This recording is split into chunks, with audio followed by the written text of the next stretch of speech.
Hello. Welcome. Happy Sunday evening. Had a feeling it was going to be a quiet night, which is totally fine. People are gearing up for holiday week. If you're in the States, it's Thanksgiving holiday week when I'm streaming this. And it's not my typical stream time, which is totally cool as well.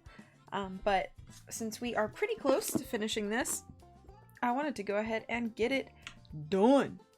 So that's going to be my goal today. I don't really have anybody here to like confirm the music. So hopefully it's okay.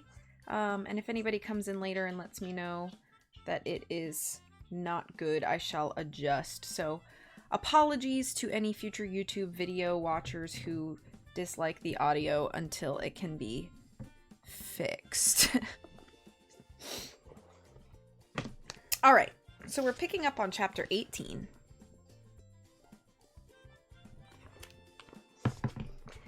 Chapter 18, a good deed indicative of character growth. Looking from where they were across the street, JJ, Valentine, Trudy, and Siobhan saw Officer Hot Dog in the driver's seat of a school bus pulling into the parking lot of the New Troutstead Police Department. Instinctively, everyone but Trudy jumped into a nearby hedgerow. She was, however, immediately dragged along due to her being handcuffed to Valentine. "What's the deal with that?" asked JJ. "New Troutstead is a small town," Siobhan replied. "They don't have their own police wagon, so they have to call up New Troutstead Elementary whenever they need to transfer a bunch of prisoners." "The Cordelians," Trudy said grimly. Parking the school bus next to a dumpster on the other end of the lot, Officer Hot Dog killed the engine and slid open the door to the entryway. He walked across the empty blacktop, entering the police station through a side door. Moments later, the side doors opened again, and the 8 remaining members of the Harborville Elks were ushered outside by several police officers. One by one, they were led into the school bus, sat down at a seat, then handcuffed to a bar connected to the seat in front of them. "They're being taken back to Neutral Moldavik," said Trudy. "Coach Hank told us himself when we were locked up next to them. I bet they're just waiting for Inspector Horvath to arrive." "We've got to help them," Valentine said, looking to the team. "Are you kidding?" Siobhan asked. "We've got to get back to Lake Nowhere." "They're dead men the moment they step on Neutral Moldavikian soil." "Dead men who knew what they were getting into when they decided to help their princess steal some jewels. Every moment we waste is a moment that Luther could get away." "Technically, she's right," JJ interrupted. "Also, technically, there's nothing keeping us here. Technically, we could all just run away from Siobhan right now and be done with everything." Everyone looked at JJ. "What, is she gonna be double mad at us?" "I agree with Valentine," Trudy spoke up. "They're the reason we're not being tried for jewel theft right now." "I'm unsympathetic to that," Siobhan replied. JJ chimed in, "And now it's 3-1. I don't remember our deal involving democratic issue resolving." "Should have gotten in writing then." Siobhan huffed. "Fine. Okay. It's probably a good thing that I don't keep 8 catapulted Cordelians on my conscience, but I don't have a plan for this." "Looks like we're gonna have to get improvisational," said JJ, who specialized in half-baked plans. They all surveyed the parking lot. Once the Harborville Elks were all ushered into the school bus, the remainder of the officers walked back toward the side entrance to the police station. One of them made sure to knock the police cap off of Officer Hot Dog's head as they traded places at the door. He carried several trash bags. It appeared that taking out departmental trash was another job for the rookies. He walked the trash bags over to the dumpster on the other side from the school bus, tossing them in and then taking up a sentry position at the doors to the bus. A spark flashed in JJ's mind. He remembered the soda can in Officer Hot Dog's trash bin.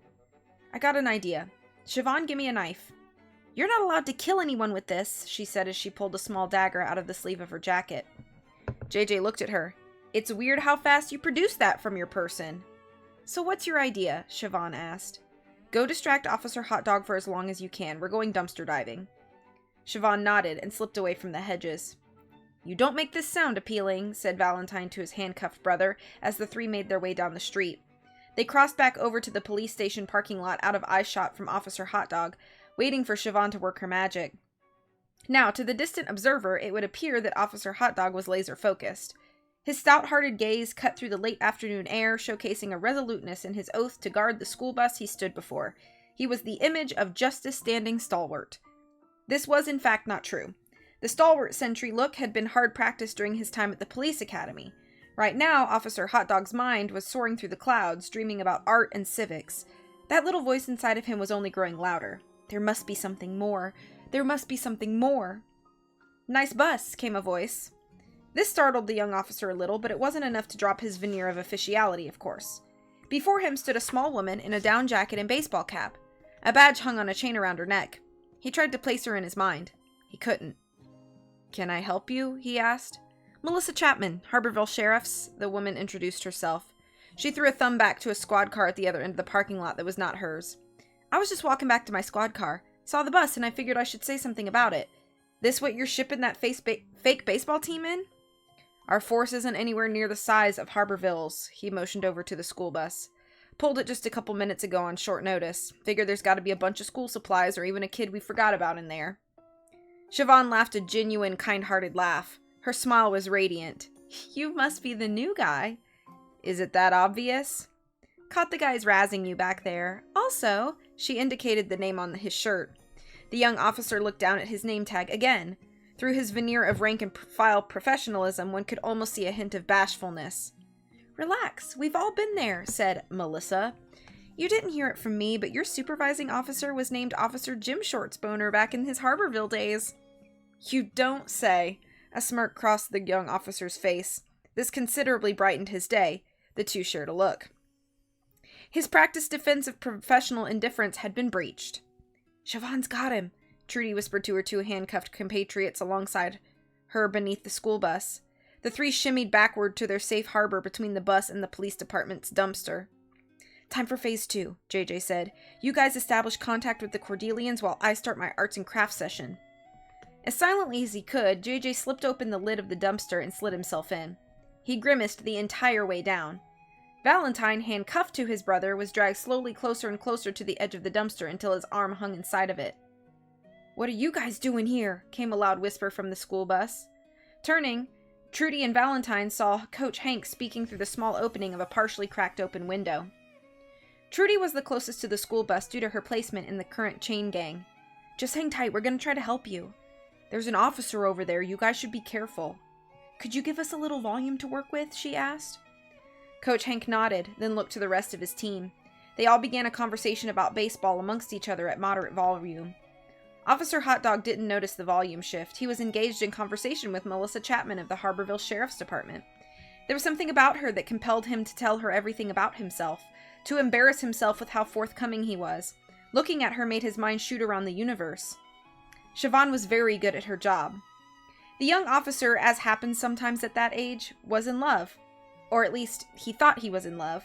What was actually happening to the young officer was that someone pretty was paying attention to him, and this forced his brain to focus on the idea of love rather than the practicality of it. Officer Hotdog had fallen for this before in his life, but this seemingly would not stop him from doing so again. He was still young. "Justice, huh?" said Siobhan, trying to keep the conversation going. "Pretty great thing to dedicate your life to, right?" But justice didn't interest him right now. His mind soared. He wanted to know everything about her. He wanted to know everything about him. He wanted her to know everything about him.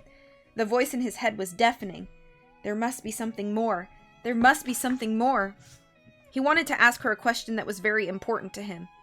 But what if she didn't feel like he did? What if she didn't hurt in the way he did? That was life, wasn't it? You take a chance, you might get hurt. He shook the thoughts from his mind. It was a grace from God that he was alive, and he didn't care who knew it. He decided to take a chance. Looking Siobhan directly in her eyes the same way she was looking at him, he spoke. "What's your favorite movie?" "My what?" Siobhan responded. "You know, your favorite movie? Everyone's got a favorite movie, right?" Said Siobhan as if she were trying to mimic the sound of a dial tone. Trudy saw this unfold from under the school bus. She looked back to Valentine, who she was handcuffed to. Officer Hotdog asked Siobhan about movies. Valentine's face fell. He was sandwiched very uncomfortably between a woman under a bus and a man in a dumpster. He looked over to his brother, who he was also handcuffed to. "Bro!" JJ's head popped out of the dumpster as silently as he could. "What?" Officer Hotdog asked Siobhan about movies. "Oh, that would be so nice to see under different circumstances," he whispered back. but I'm sure she can handle herself. Valentine looked over to Trudy. He shrugged. I'm so glad you asked. Officer Hotdog continued the conversation without Siobhan's answer. My favorite movie is John Carpenter's 1982 classic, The Thing. Wow, said Siobhan. She was visibly sweating now. That's my favorite movie too. Officer Hotdog's eyes went wide. We have so much to talk about. Trudy turned to Valentine. She just said The Thing was her favorite movie. Valentine looked to JJ, who was still rummaging. Either you gotta find a can of soda quick or we're done for. Siobhan said her favorite movie was The Thing. It's a horror masterpiece, JJ said, reminiscing. Focus, said Valentine. If you can get a message to her, have her bring up Rob Bottin. He put himself into the hospital working on the monster effects for that movie. Film buffs love bringing up that bit of trivia. He dove back into the dumpster and continued rummaging. Valentine looked to Trudy. Got any ideas? Trudy thought quickly. She got up from the bus and addressed Coach Hank at the window, who was continuing a lively conversation about the best right fielders of all time with the baseball player ahead of him. Coach Hank, she said, have any of you seen The Thing? The what? Never mind. Is there any way you can get a message to Siobhan? Coach Hank looked over at his team inside the school bus, then readdressed Trudy. There's a notepad and some markers on the floor here. We're athletic enough to get something written while handcuffed. Have her bring up Rob Bottin. Bring up Rob Bottin. Got it. And so Coach Hank passed the message up the length of the bus from one baseball player to another like a game of telephone. Eventually, the message came to the baseball player at the front of the bus, sitting just outside of the conversation that Siobhan and Officer Hotdog were having. He wrote down what he heard with a marker in his mouth. And that's why I think the paranoia in the movie was so effective, Officer Hotdog went on.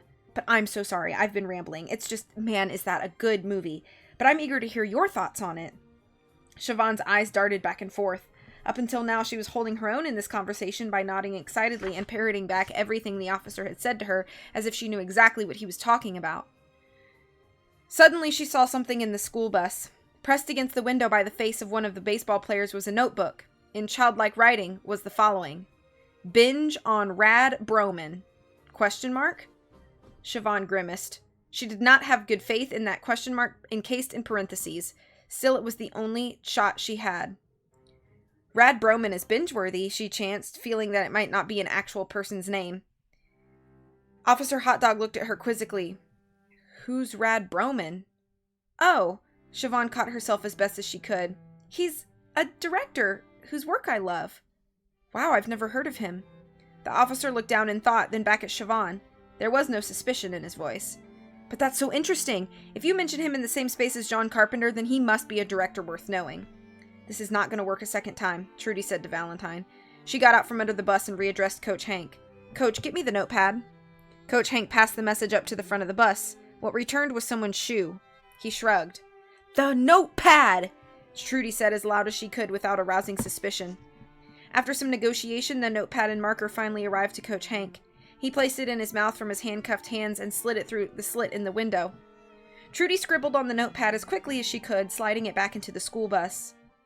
They used actual flamethrowers in The Thing, which was really uncommon for movies to do in the 80s, the young officer continued. Siobhan was at her wit's end. She had never had to sustain a conversation for this long about a movie she neither knew nor cared about. Officer Hotdog himself seemed to be running out of fun trivia from the movie to impress her with. To her, he was just a moment from realizing that she was trying to fool him. Then the whole operation would blow up.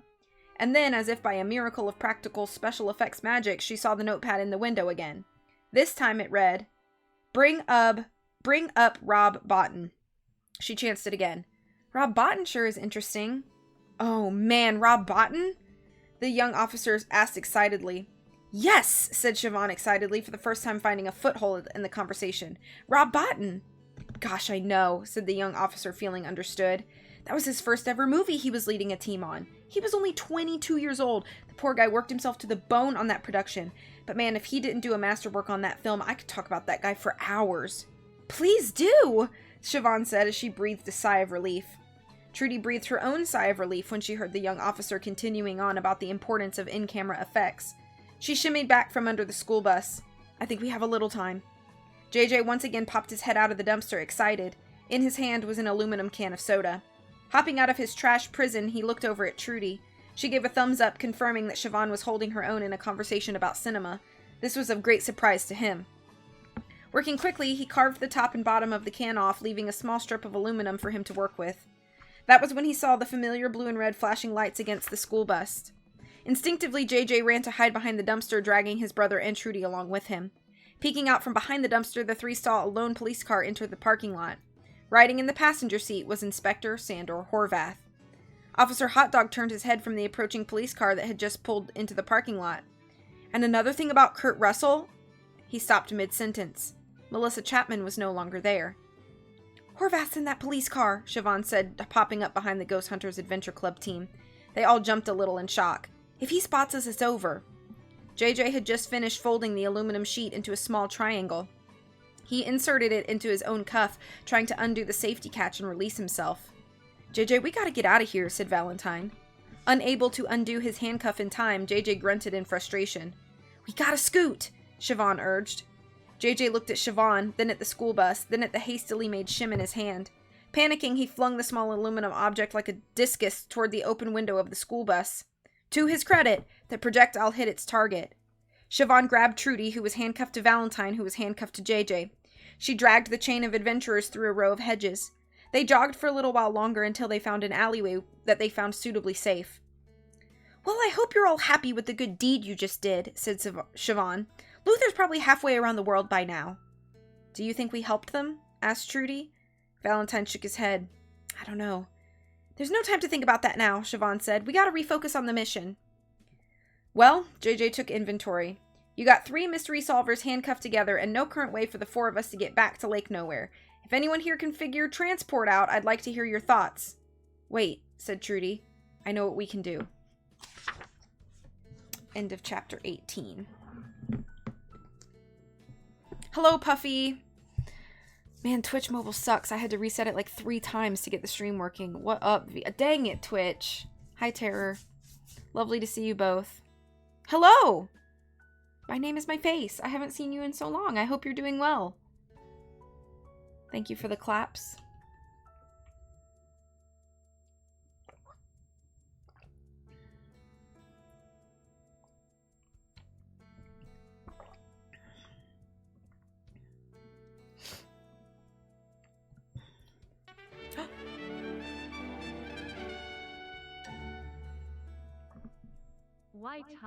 Whiteheart.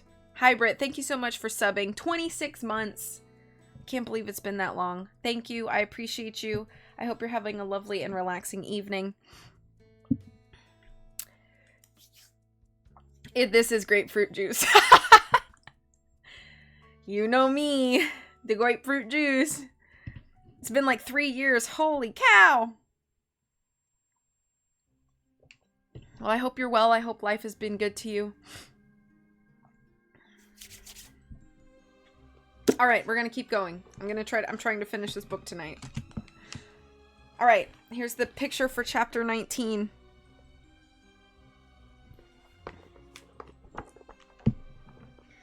Chapter 19, The Whistle Stop. The Whistle Stop was a bar in New Troutstead. It was a train-themed bar. Memorabilia from centuries of train history adorned the walls of the dimly lit establishment as Midnight Train to Georgia by Gladys Knight and the Pips played on the jukebox. It was slow right now, like a Pullman car rolling into the depot after a long haul. Of the few train industry employees mingling in the establishment in the early evening, there was one of utmost importance. Sitting by herself, tucked away in the corner of the lacquered wooden bar, staring forlornly at a glass of whiskey, was the engineer. She let out a pained groan. Slumping forward. She had had a pretty rough day. "Excuse me," came a voice from behind her. The woman turned to see 4 young adults, 3 of whom were handcuffed together. "You guys again," the engineer cried out. "How'd you even know I was here?" Trudy made as if she was about to speak, but she caught herself and thought for a moment. "I don't actually know." "Oh," said the engineer. "Then I guess I must have been the next plot point." She returned to her drink at the bar table. "Can you just leave me alone? I find myself overburdened with nihilistic thought." "We're sorry about everything that happened today," Trudy began. "About what happened to your train?" "I got fired," said the engineer, swirling the drink in her hand as she watched the ice cubes clink together uselessly, as if all they were made to do was clink against each other, as if that were their only purpose. My first day of existence and I lose my job for, get this, having my train stolen in a heist plot between two fictional European nations. This definitely has been outlandishly plotted, agreed JJ, popping his head into the conversation. Say, you don't happen to have a can of soda around here anywhere, do you? I'm trying to get these handcuffs off. He held up his hand, attached to Valentine's, to illustrate his point. The engineer looked at JJ quizzically. There's something genuinely flawed about your character. She nodded to the bartender who wore a fun conductor's hat. He dug out a soda can from under the bar and slid it over. Oh, it doesn't need to be full, said JJ. I just need the can. Don't even need the full can, just a slip of aluminum, really. We need your help getting back to Lake Nowhere, Trudy said bluntly. No, you don't, the engineer responded. But the princess has been kidnapped and we're the only ones who can save her.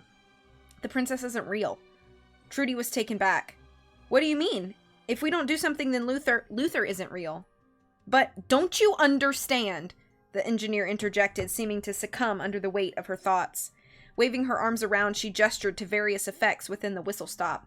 That's not real! That's not real! That's not real! None of this is real! This is all just a cruel facsimile of existence. Valentine, who had only shared momentary scenes and proximal location to the engineer and thus did not have a full understanding of the totality of her anguish, stepped forward. What are you trying to say? That because Dr. Cecil writes us, then we aren't real? That's precisely what I'm trying to say, said the engineer. But Valentine looked down at his hands. I feel real. The engineer chortled. Buddy, wake up and smell the marketable content machine. We're all just imaginary objects floating through the mind of a sad, angry man. The world solely exists so that we can be run through a wringer of misery over and over again for as long as we can be profited off of. She turned back to her tumbler of whiskey, shaking it. She watched the ice clink together in the glass. That's all they'd ever do. And I'm here to say no. To opt out. To be the one conscientious objector to this fixed train wreck of a reality. The timetable is stacked against all of us kids, and right now you should all be asking yourselves if you even have to be on the tracks in the first place. JJ popped his head back into the conversation.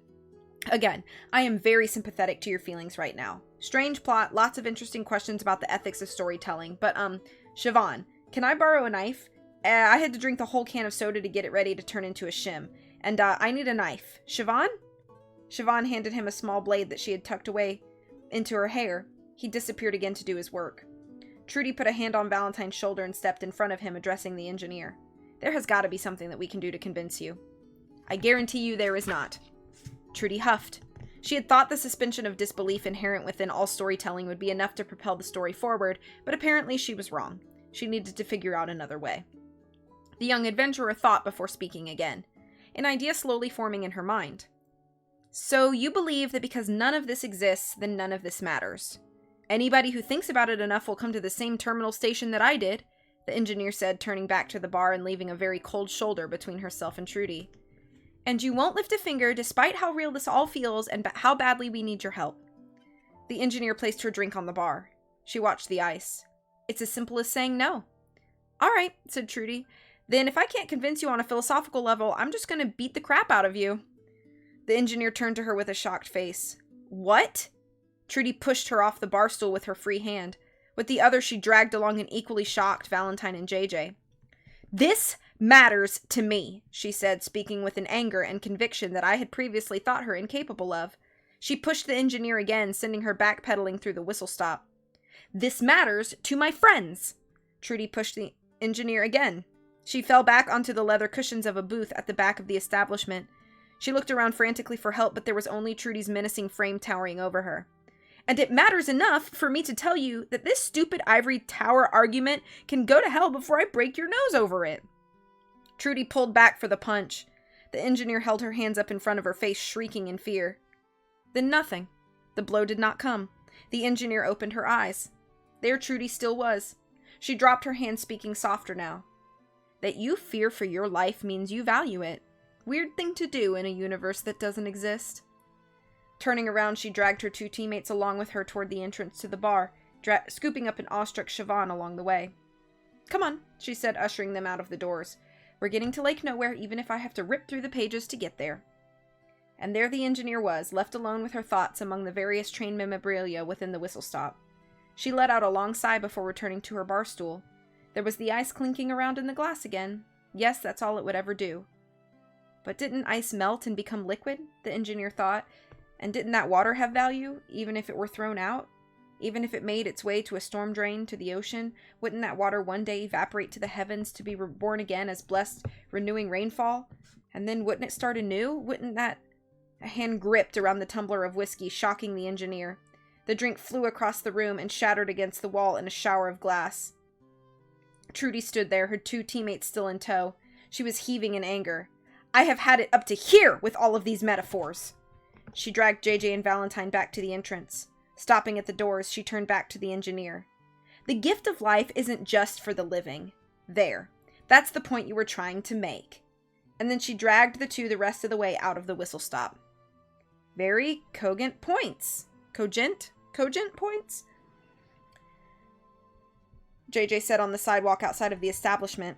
He slid his newly made shim between the teeth of Trudy's handcuff where they met the locking mechanism, freeing her from the chain gang. But I don't think we convinced her. I wasn't trying to convince her, Trudy said matter-of-factly. She had calmed down a bit by now. I was trying to convince the person who wrote her. Valentine, mid-handcuff removal, tilted his head and looked at her. What do you mean? Dr. Cecil isn't an omnipotent being, you know. Especially since he's making this all up as he goes. He told me himself that we only have the ability to surprise him, and not the other way around. So I decided to do just that, because I know he'll always and forever be bound by one thing. What's that? Asked Siobhan. He has to write a good story. Fine. Just then the doors to the whistle stop shot open. The 4 young adventurers turned to see that standing in the doorway was the engineer. Something was different about her. She was determined. She didn't wait long before she spoke. I can get us a train. The lone engine hurtled on the track away from the city against the setting sun. Without the burden of train cars behind it, it moved at a much faster pace than one would expect. Across the cab, in bright cursive writing, was its name, the Spirit of New Troutstead. At the helm was the engineer, a smile as wide as the Grand Canyon across her face. For the first time in her life, she felt hope. JJ massaged his wrist, now handcuffless, while he watched New Troutstead disappear in the distance. He turned to address his compatriots in the engine compartment with him. As much as I chew it over, I don't think that the gift of life isn't just for the living is the exact mission statement that we're going for.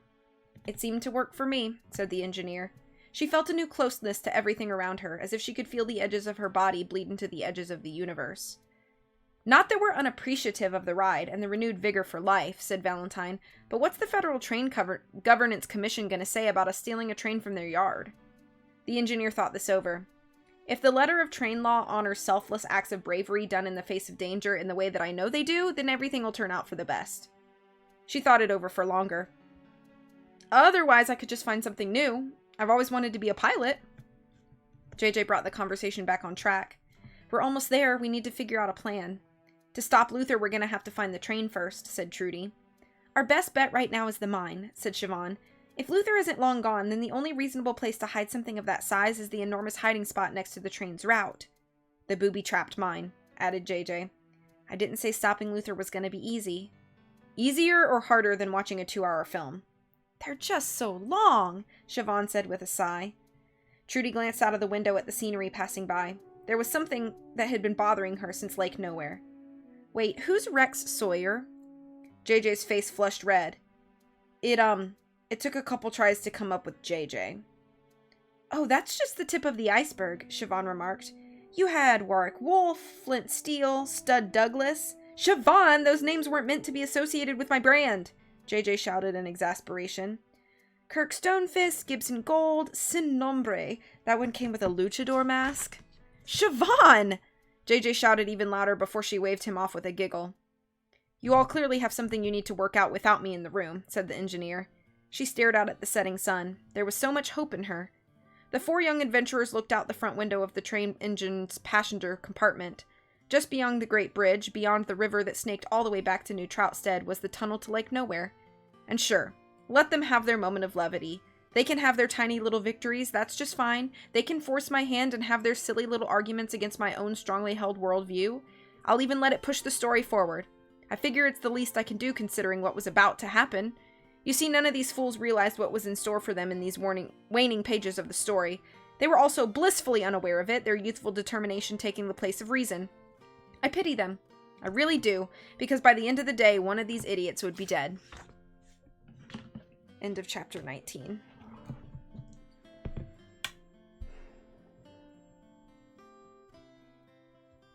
Life has been oh, hey, let's see. Wild child going for the finish line, I know.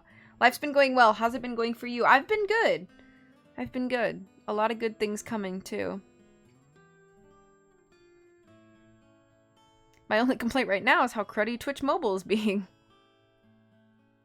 Yeah, I hate the new UI on Twitch Mobile. I think it's so yucky. Thank you for clapping. I need to wipe my nose real quick and I'll be right back.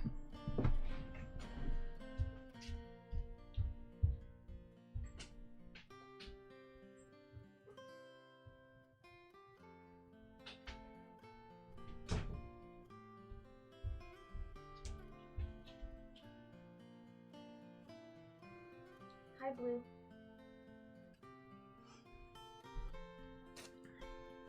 Ow, I kicked my toe on my chair leg.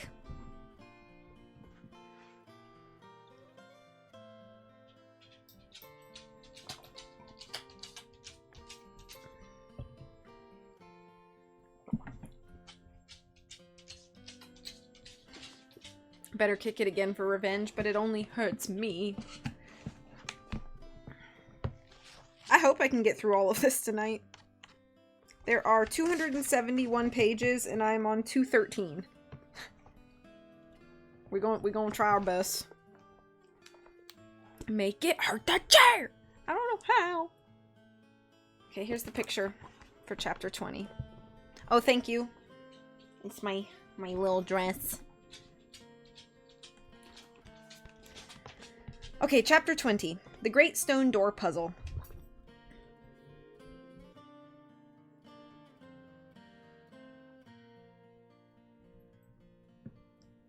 Oh, bye. Thank you for popping by. Hopefully we'll see you again soon. Don't lick that book. It's not mine. It's the library's. Lay down. Lay down, puppy. Lay down.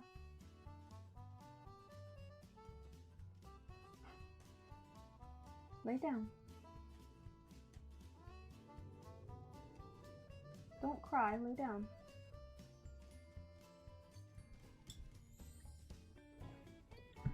Okay. Chapter 20. The Great Stone Door Puzzle. The lone train engine braked to a stop inside of the tunnel leading to Lake Nowhere. Fine particles of dust danced in front of its headlights, their beams falling off as the rock salt channel curved away. Exiting the engine's operation compartment, thankfully because I'm not even sure if that's what it's called, were JJ, Valentine, and Trudy. Joining just behind them was their former enemy and now begrudging compatriot Siobhan Sweeney. Each of them carried flashlights. The four climbed down the service ladder on the side of the Spirit of New Troutstead, down to the small gap of space between the engine and the tunnel walls. "You sure you want to get dropped off here?" the engineer said, popping her head out of the control room window. "If this is where the Harborville Express disappeared," Trudy replied, "then it couldn't have gone too far." "I really admire your resolution," the engineer said. "I'm going to park this engine at the train station just up ahead." "Can't you stay here?" JJ pleaded.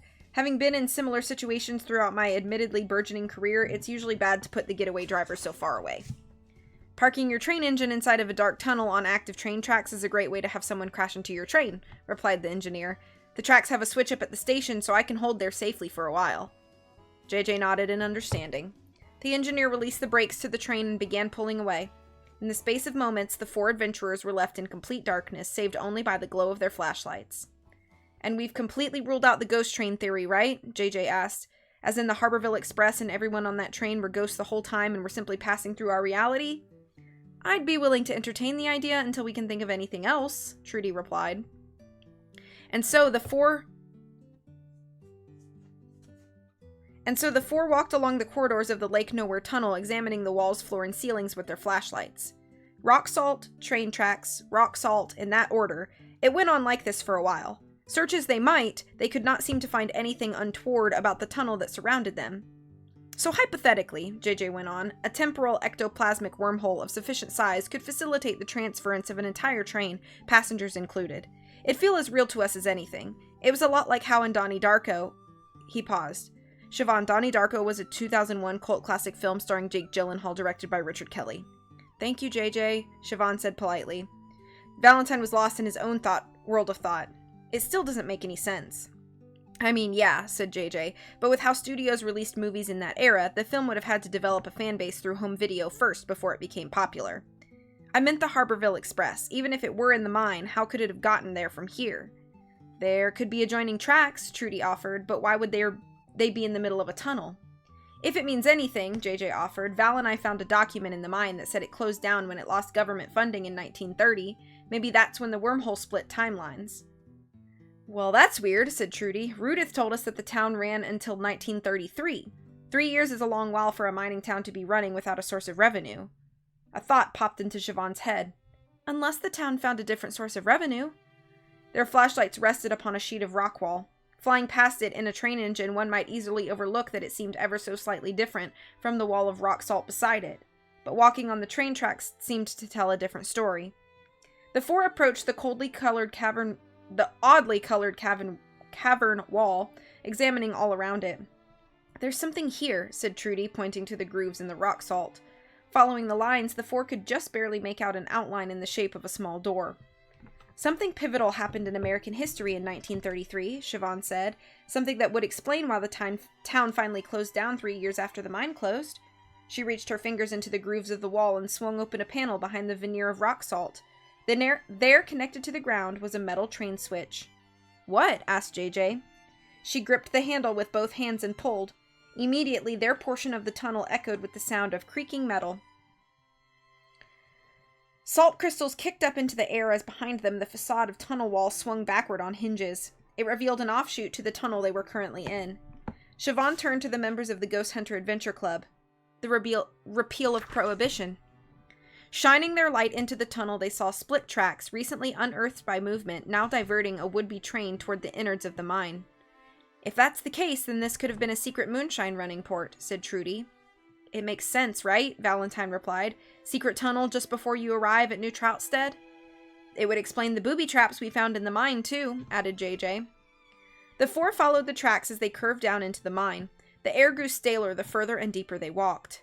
Eventually, the tunnel widened, their flashlight beams growing wider and weaker before falling off into darkness among the great rock salt cavern they had found themselves in. The tracks led them to the end of the cavern where they came upon a door. Would you look at that? JJ whistled. He stepped closer to examine the enormous stone door blocking their path. It was, for size comparison purposes, big enough to fit a train through. There was no door handle or anything that would suggest how to open it. The train tracks beneath the team's feet led directly through the split in the door. A ladder near the door allowed access to a small area above it where the rock salt had been hewn out. That doesn't look like rock salt, said Siobhan, indicating the door. Whoever built this place must have dragged it all the way in here. Trudy shined her flashlight upon engravings in the door. Parallel and intersecting lines like train tracks shot out from the very top of the entryway, leading to the outer edges of the door at their base. Hey JJ, Valentine asked, shining his flashlight upward. Where does moonshiner art installation fall in relation to your temporal ectoplasmic wormhole theory? Following the flashlight's beam, the team saw hundreds and hundreds of clear glass bottles of all shapes and sizes suspended in the air directly above them. Each was connected by a length of rope to the ceiling of the cavern. In each of the bottles was a clear liquid. It doesn't necessarily debunk the theory, but I'd throw it in the against column, JJ replied. That's gotta be moonshine, right? But why would anyone put them there? Asked Trudy. Examining their present location further, her flashlight eventually found a small metal contraption bolted into the rock salt where the wall met the floor. Kneeling next to it, she brushed her finger against the metal striker wheel attached to the contraption. A spark came out.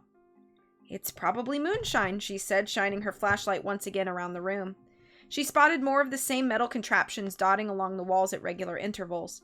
If we do something wrong, presumably those bottles will soak us all in high-grade alcohol and those strikers will light us on fire. So now we know what happens if we try to unlock the door wrong, JJ said. Unceremonious immolation. The grimness of his brother's statement did not seem to deter Valentine's resolve to get through the door. Seeing the ladder again, he walked over and climbed up it, leading him to the area that had been hewn out of the rock face. It was just large enough for him to walk through if he crouched. There's a funnel here, he called out to his teammates as he arrived at the top of the entryway. Shining a light into the small channel that led from the small cylindrical opening, he could see the pipe created by laborious chiseling that led down into the door. Valentine puzzled over this entire conundrum for a bit. Why didn't the door have a handle?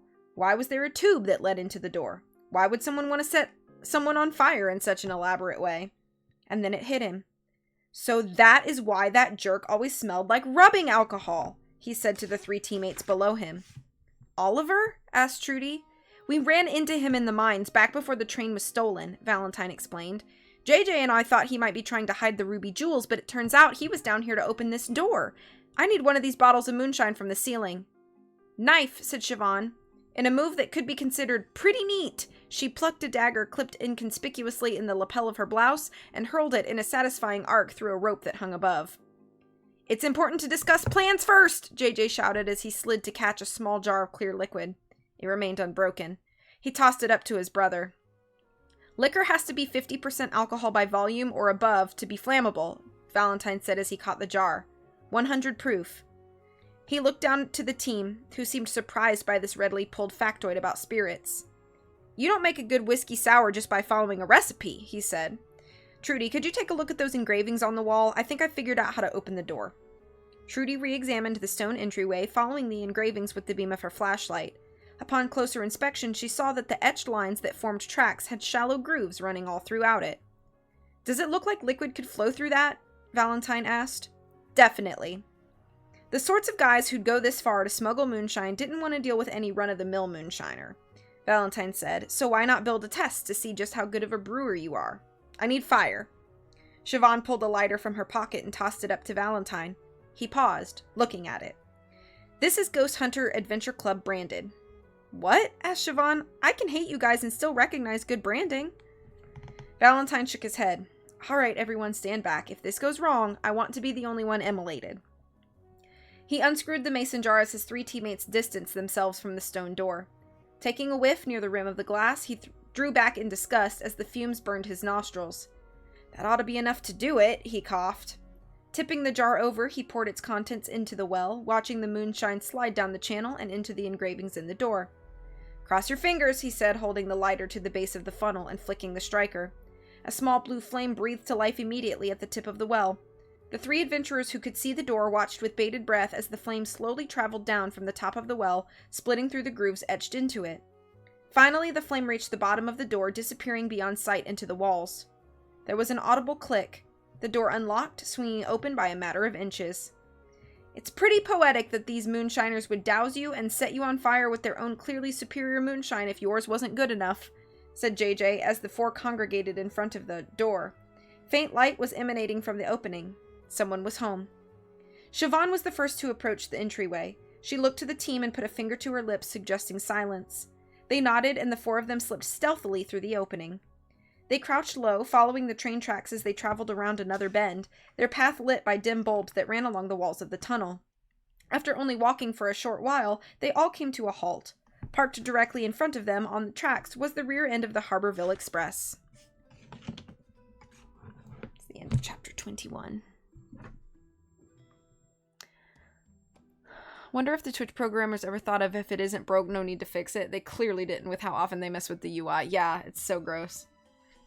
Dang. At the start of the chapter, you have about 60 pages left. I guess I never paid attention to page counts. On average, how many do you do? An hour and a half stream is about 60 to 65 pages. A 2-hour stream is like 85 pages, usually. And that's with this book. With like a Nancy book, the print is a little bit bigger and the pages themselves are smaller, so the average is way different for something like that typically.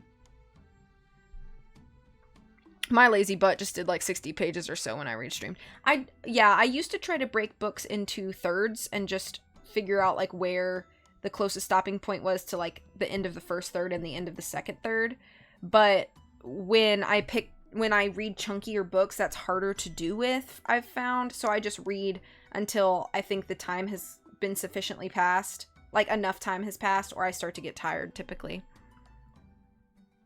I never saw Donnie Darko. Me either. Most of the people who were wild about it regularly shopped at Hot Topic. I'm sure it's fine, but they overhyped it like they similarly overhyped Nightmare Before Christmas, which I think is a fine movie, but I also think is not Tim Burton's best film. So... there's a dog sleeping on my bed.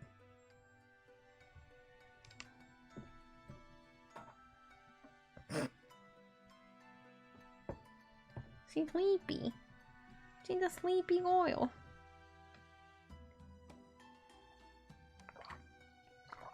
Thank you for the claps. We gonna keep going. We are powering on. Here's the picture.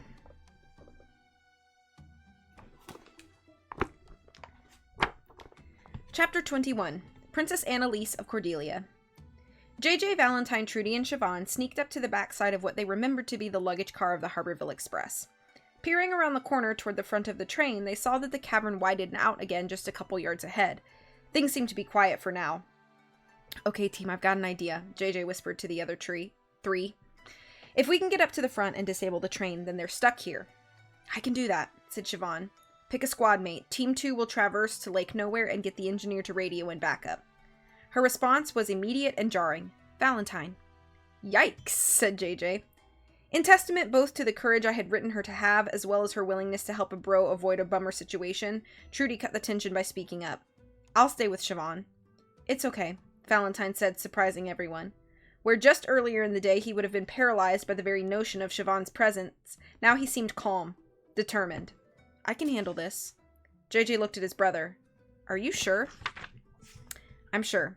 Oh, thank Christmas, JJ said with a sigh of relief. It was you or me, man, or Trudy technically. You had that one in your pocket. She literally offered to go. He stood up and nodded for Trudy to join him, then looked back to his brother. You can do this. The two crept away along the tunnel, back toward the stone door.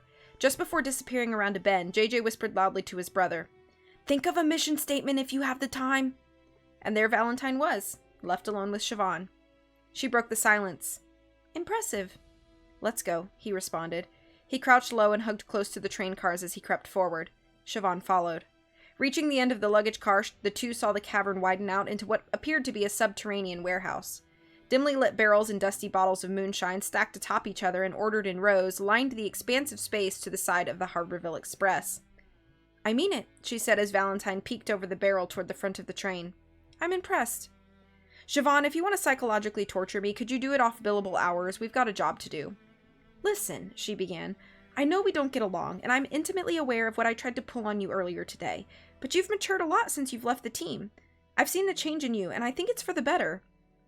Valentine stole his gaze away from the front of the train to address Siobhan. Growth is what happens when you develop a moral compass, he said. What do you think I'm trying to do right now?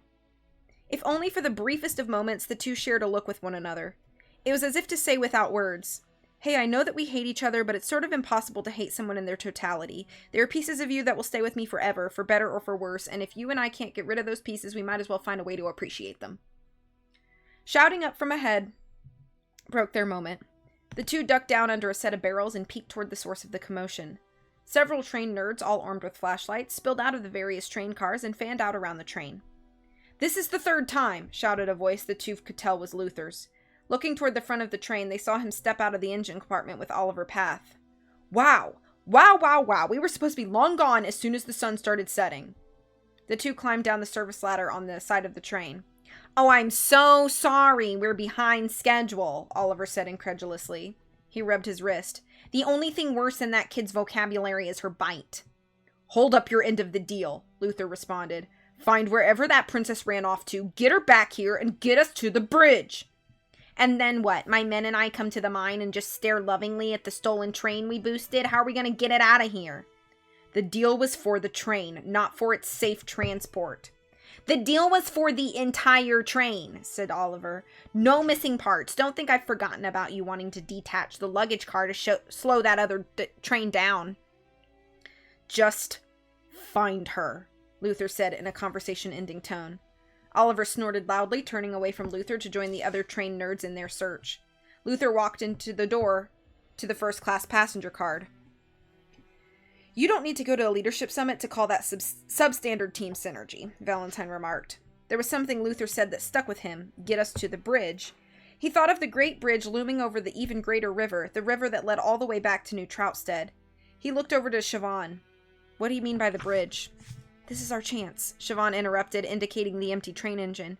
She grabbed a bottle of moonshine from beside the barrel they were hiding behind.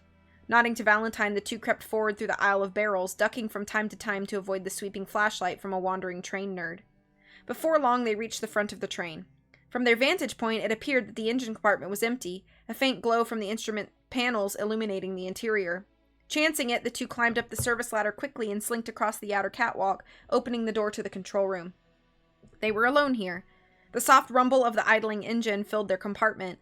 Before them was a panel of controls and electronic equipment. "This looks sabotageable," said Siobhan.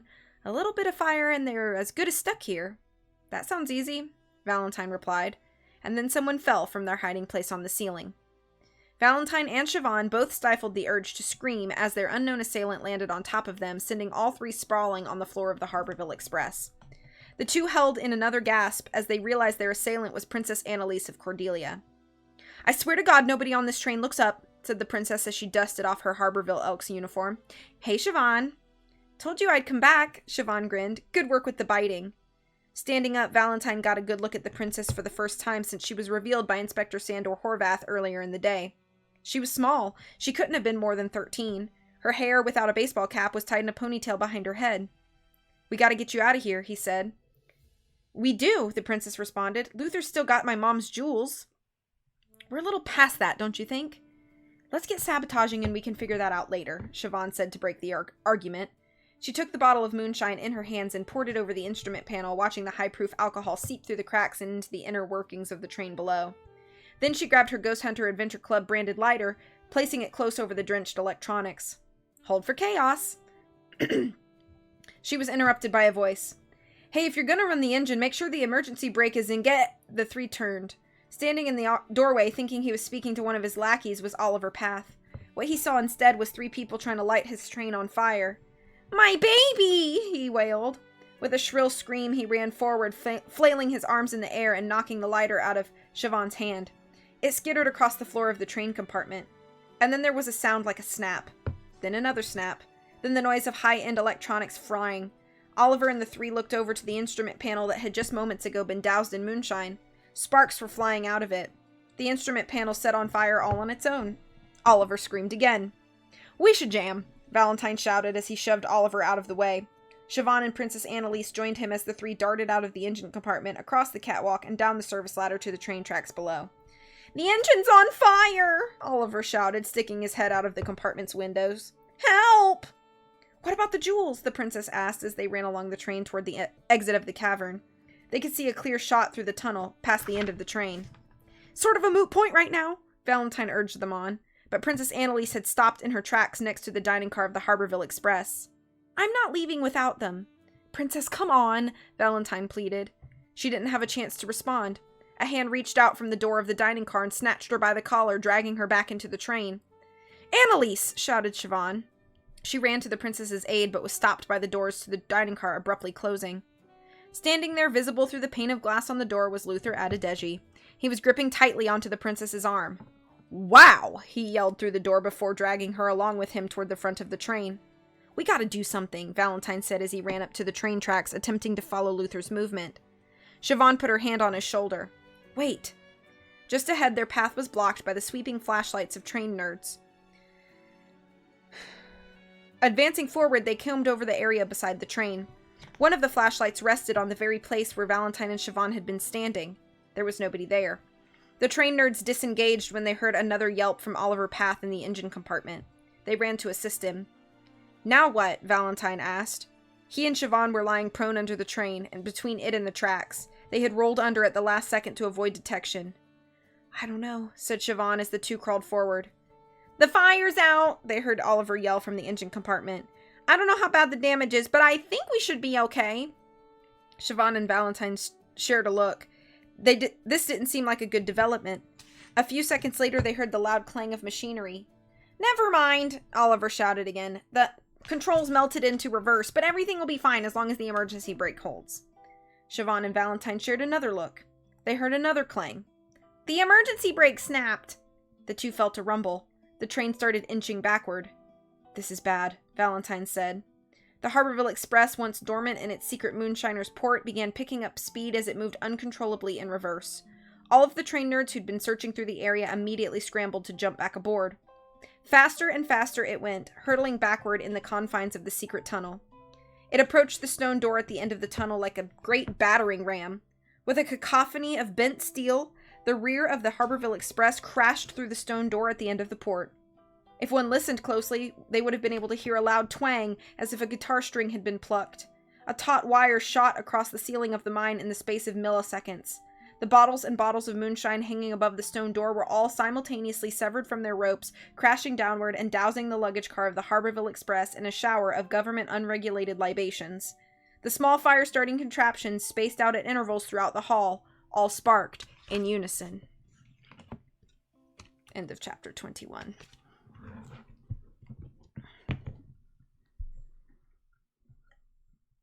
Sneaked up to the backside. I did 50 to 60 pages of Wonders when I was stream reading that. That's a small type, large book, yeah.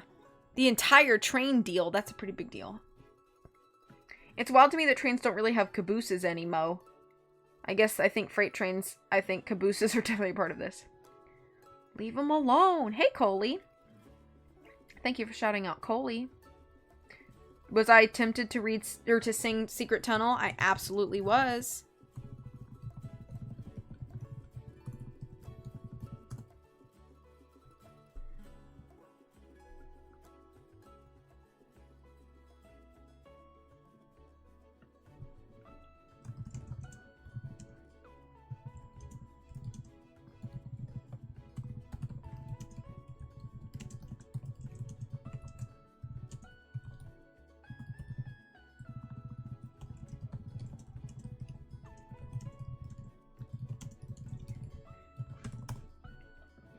Okay.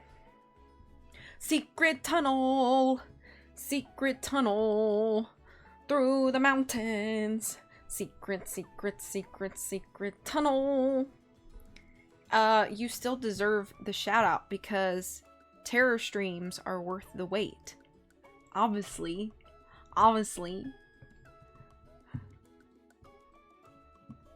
Okay. I think Blue's having a little dream on my bed. Yeah. Obviously. Yeah, see? Coley gets it. My arm is like dry. My skin's a little dry because it's getting colder out. And it's making my skin like itchy. Dough delicious. Fido. Okay. Moving along. Picture. I also love Fido. Chapter 22. The big train chase finale. Thus far, the engineer had spent her time in relative quiet at the Lake Nowhere train station. From the cockpit of the Spirit of New Troutstead, she gazed out into the thick gray fog as it grew darker and darker in the waning minutes of twilight. Here she was in the present moment, mindful, at peace. She took a deep breath and then exhaled. The future was bright. That's when JJ started pounding on the window to the engine compartment, shocking her back to alertness. She slid the window open to see the young man standing there with Trudy De La Rosa. Both of them were out of breath. What's the situation, big guys? We found the Harborville Express, JJ exclaimed between gasps. If you pull into the tunnel, we can block it off before help arrives. This is great news, the engineer replied. I'll call it in. She reached for the radio receiver on her dashboard and held it up to her mouth to speak. A train's horn blasted in the distance. The engineer paused. It blasted again. She set the receiver back in its cradle and joined JJ and Trudy on the exterior catwalk. They all stared toward the direction of the sound, toward the tunnel out of Lake Nowhere. The horn began blasting in constant intervals. First there was an orange glow piercing through the fog, and then the glow kept growing, and growing, and growing, until everybody on the Spirit of New Troutstead could tell that something was very, very wrong. The Harborville Express was traveling backward. That was fine. Trains do that sometimes. What wasn't fine was that the luggage car was entirely engulfed in flames. Enormous plumes of black smoke billowed from the head of the train procession as the Harborville Express screamed in reverse through the fog. As the flaming hunk of steel shot past them, the occupants of the Spirit of New Troutstead caught a couple interesting sights. First, they saw Luther and a group of train nerds screaming, running through the train cars with fire extinguishers. Then they spotted Oliver Path screaming, pounding frantically on the instrument panel in the engine compartment. Then they saw Valentine and Siobhan. There they were, clinging for dear life onto the front grille of the Harborville Express's engine. "Help!" The three observers could hear Valentine yell as the two whooshed past. JJ, Trudy, and the engineer stood in stunned silence for a moment. Trudy brought them back to the present moment. "Follow that train." The three ran back to the engine compartment of the Spirit of New Troutstead, and the engineer threw the train into gear. They began rolling out of the Lake Nowhere station, ratcheting up to the faster speed of an unburdened lone engine. "We gotta figure out how to save them," Trudy said. JJ stared out along the tracks as they converged into the fog in front of them. In the distance, further obfuscated by the low visibility, he saw the headlights of the Harborville Express. He had an idea. "Oliver seemed to be occupied by something else," he said. "We can use the fog to sneak up on them." The engineer nodded and flipped a switch on her instrument panel, killing the headlights that would give them away in the haze. She turned the throttle further forward and they began closing the distance to their target. Valentine tried his hardest to peer through the thick fog that had surrounded him and Siobhan, searching for anything that could help the two out of their current predicament. They hung onto metal slats on the front hood of the train, just above the rushing train tracks below them. All they could see was a thick gray mist. All they could hear was the rushing of the wind and the chugging of the engine. They were stuck. "Well, now what?" Siobhan screamed over the wind. "We don't have many options here," Valentine yelled back. "Has Oliver fixed the train yet?" Siobhan climbed up the grill to peek over into the engine compartment. There was Oliver, alone, continuing to work on the instrument panel with various train-specialized tools. He touched two stripped wires together, producing a spark. Smiling with relief, he pulled on the brakes. It was at this moment, in which he pulled the brakes, the headlights of the Spirit of New Troutstead flashed into being. Siobhan saw Oliver's expression change instantaneously from one of elation to one of terror. "This is their plan?" Valentine shouted as the Spirit of New Troutstead bore down on them.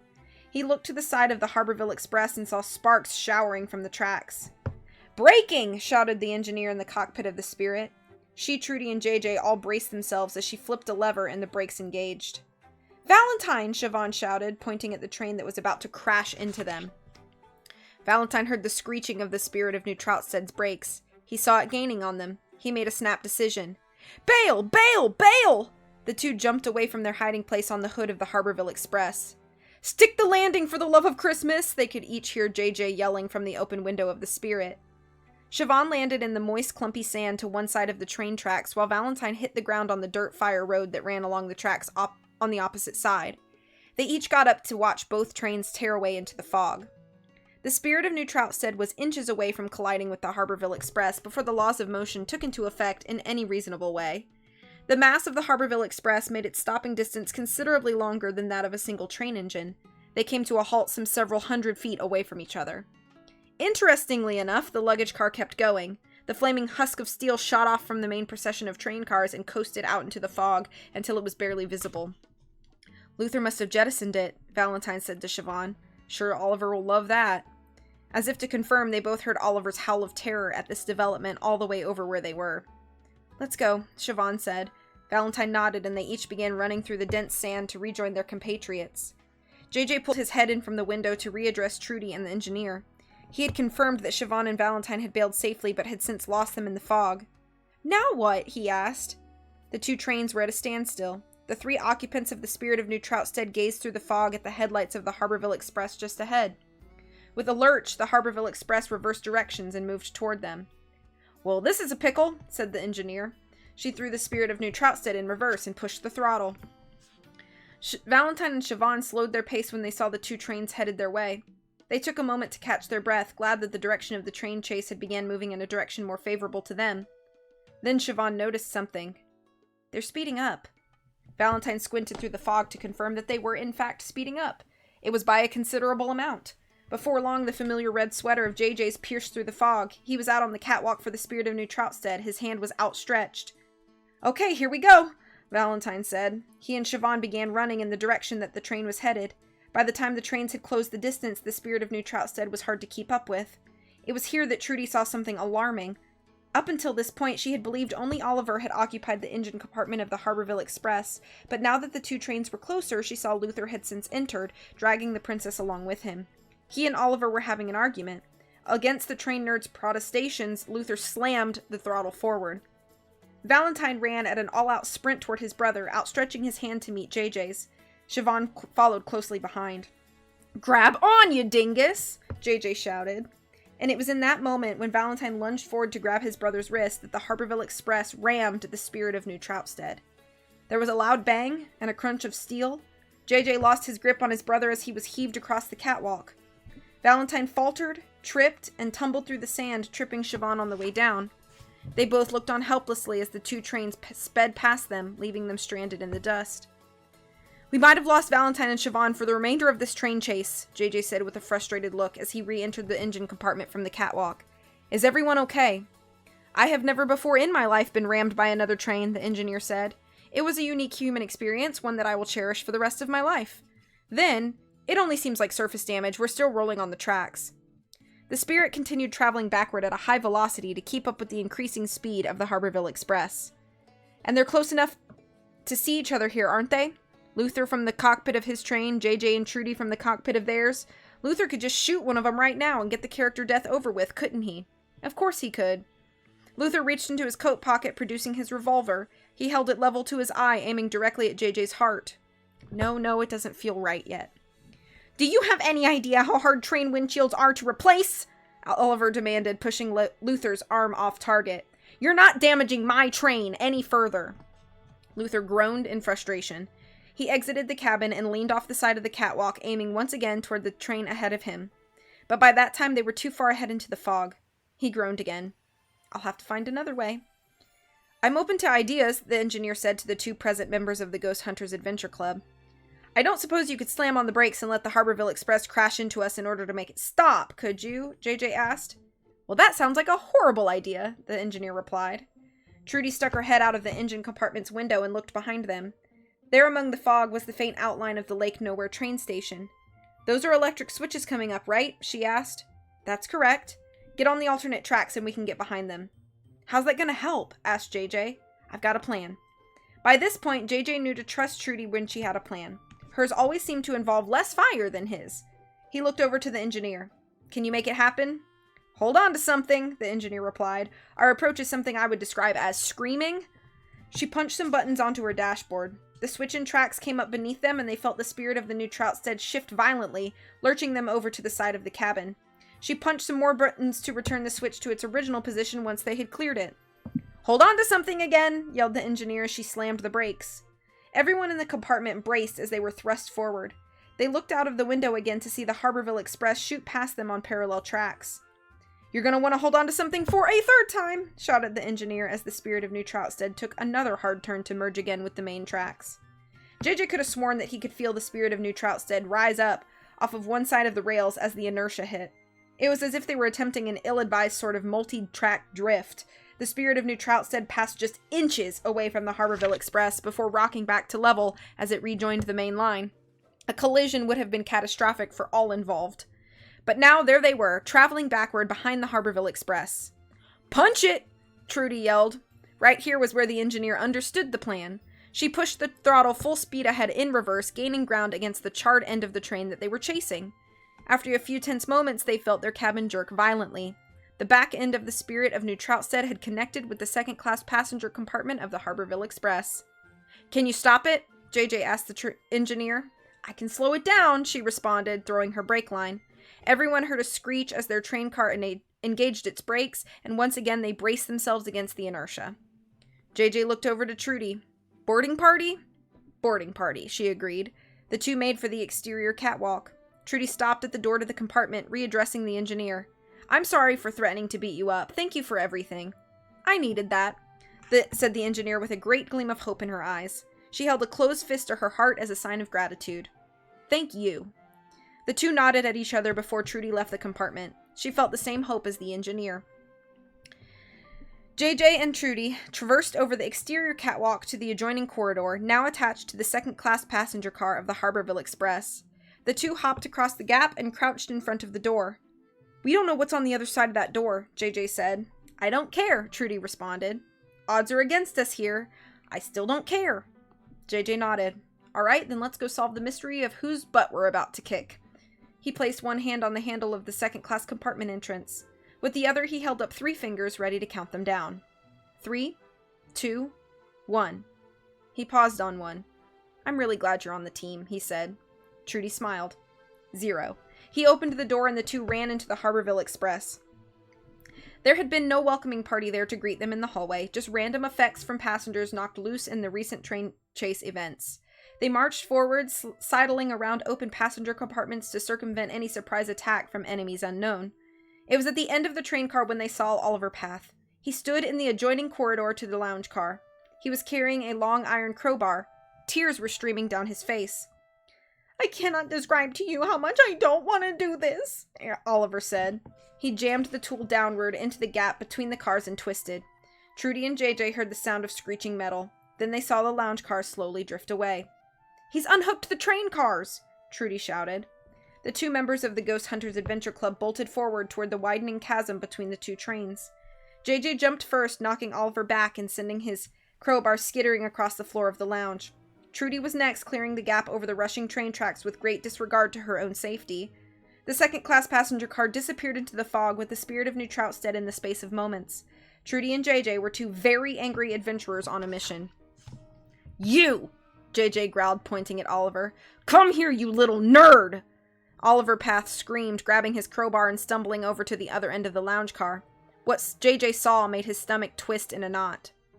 There, across from the broken champagne flutes, the spilled drinks, a once plot-relevant piano, and a variety of discarded baseball equipment, were the 10 other members of the Harborville Train Appreciation Society. Each of them brandished a train-specialized tool in their hands. Oliver grinned. "You're not going any further." JJ worked over the numbers in his head. "Trudes, how many nerds you think you could take? Conservatively, I'd say 3, myself." "Definitely not enough to cover the spread," Trudy responded. "We're gonna have to figure something out." The young man sprang into action, grabbing a baseball bat that had been rolling across the floor of the lounge. He tossed it to his compatriot. "What do you want me to do with this?" Trudy asked. A well-placed fastball would incapacitate the group's leader, leaving his henchmen directionless and disoriented. Trudy got it. In one swift and fluid motion, she turned her sights on Oliver Path, wound up her throwing arm, and hurled the meanest four-seamer that she could rally. The baseball traveled across the strange tangent to where Trudy had initially aimed. It flew across the room and broke one of the windows of the lounge. Oliver screamed, "My train!" "Trudy!" shouted JJ. "What? I thought you knew baseball. You had all these cool statistics." "There is a huge difference between knowing baseball and playing baseball." JJ gulped. The two turned to face the small army of train nerds marching toward them. They each raised their fists and squared up against their assailants. "You take the 8 on the left," JJ said. The group of train nerds halted in their tracks when a horn sounded. Now, in this situation, a train horn would have been fine. Welcome, even. Any member of the Harborville Train Appreciation Society could have told you exactly what kind of train the sound of that horn belonged to. Some of them could probably even classify it by year and production line number. However, this wasn't a train horn. It was a bus horn. JJ, Trudy, and the group of train nerds all turned their heads to look out the window. There on the fire road running parallel to the train tracks, kicking up dirt as it kept pace with the Harborville Express, was a school bus. Across its side read New Troutstead Elementary. "The Cordelians!" JJ yelled as he ran to the window to witness the sight for himself. Coach Hank in his cowboy hat was driving the school bus. He honked the horn a few more times and waved to JJ. Just behind him, handcuffed to their seats, were Inspector Sandor Horvath of Neutral Moldavik and Officer Hotdog of the New Troutstead PD. Neither of them looked happy. Behind them, and perhaps the most menacing part of the tableau, were the variety of baseball players hanging out of the windows of the school bus, and they looked like they were ready for a pretty good scrap. And then JJ lit up. Standing in the open entryway to the school bus with determined looks on their faces were none other than Valentine Watts and Siobhan Sweeney. JJ couldn't hide the grin forming across his cheeks. He looked over to the train nerds. "Excuse me." Walking down a set of steps, he opened the doors to the lounge car. Where one would have normally found a train platform to step out onto, JJ instead found that he was just feet away from the open doors of the moving school bus. Virtue, honesty, and steadfastness, shouted Coach Hank. He honked the horn a few more times to showcase his enthusiasm.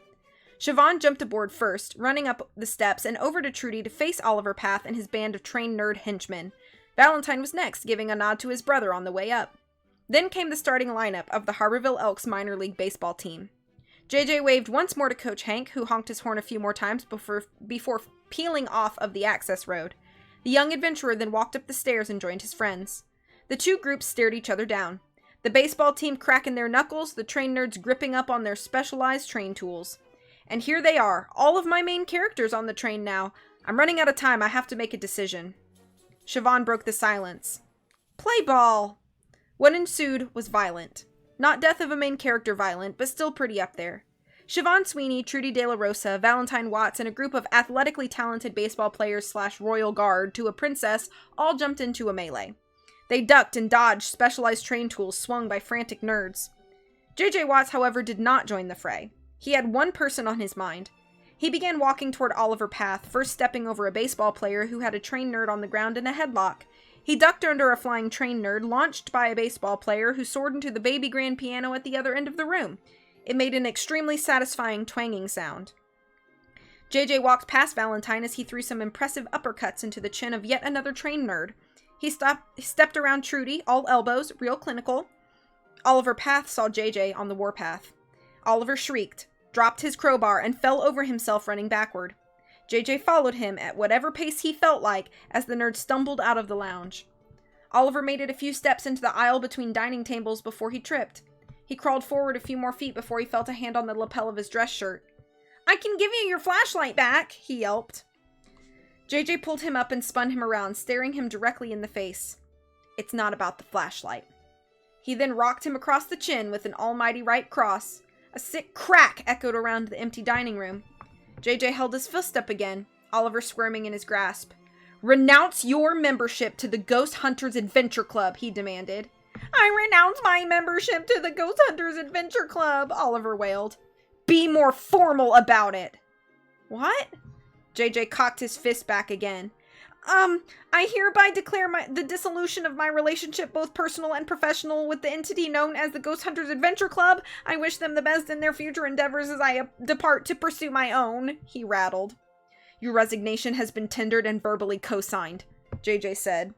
"JJ!" Valentine yelled as he and Trudy ran from the fracas in the lounge car. And now here the three are. We're almost to the end of the story. One of them has to get to the front of the train to where Luther is. Luther and his gun.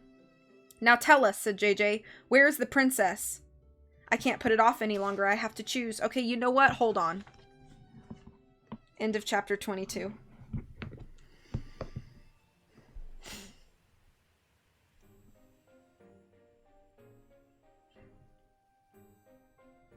I love fried, though. Yeah, so, same. How is it inside? Okay, end of inside. The weirdest. Multi-track drift, yeah. What is your lul-ho about? My favorite mystery to solve. Whose butt am I gonna kick? Little nerd. Me talking to my friends in the group chat. Hey, Britt, how are you? Just insulting and bullying them. Officer Hot Dog. Hi, HS. I'm sorry, what was that man's name? Yeah, his name was Officer Hot Dog. Thank you for shouting out terror again. Oh, did it not work for you? Oh, it worked. Well, that's weird. I want a bunch of train nerd henchmen. They're bad, though. They're bad guys. Thank you for shouting out, Britt. I hope you one day get a train load of henchmen nerds. Yeah, true. Thank you for shouting out, HS. Go train nerds, go. The train nerds are the bad guys. Flying train nerd, my next D&D character. Yay, get out, Oliver. Not being here for any of the other reading streams and knowing nothing about this book is quite interesting based on what is going on. True. Thank you for the collapse. Hello there! I do love this book. Thank you for joining. I hope you're doing well.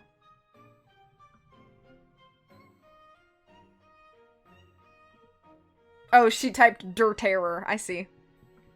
Throws a train nerd at the bot. That'll work.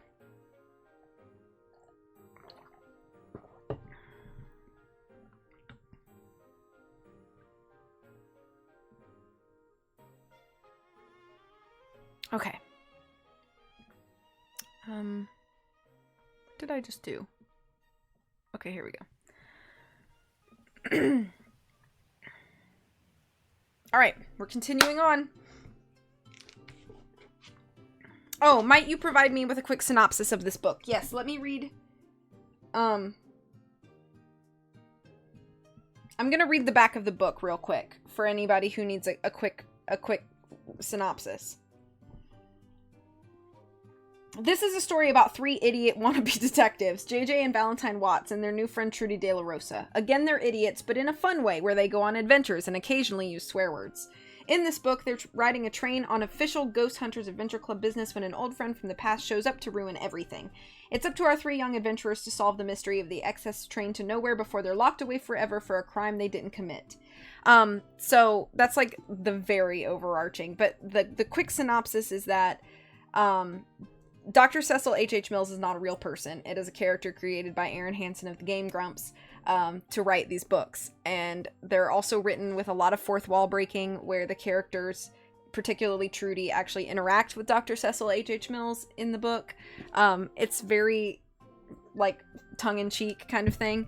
But the first mystery was that there were jewels that were being transported and those jewels were stolen. Turns out they were stolen by the princess that they technically belonged to. Then the train was stolen with the princess and the jewels on it.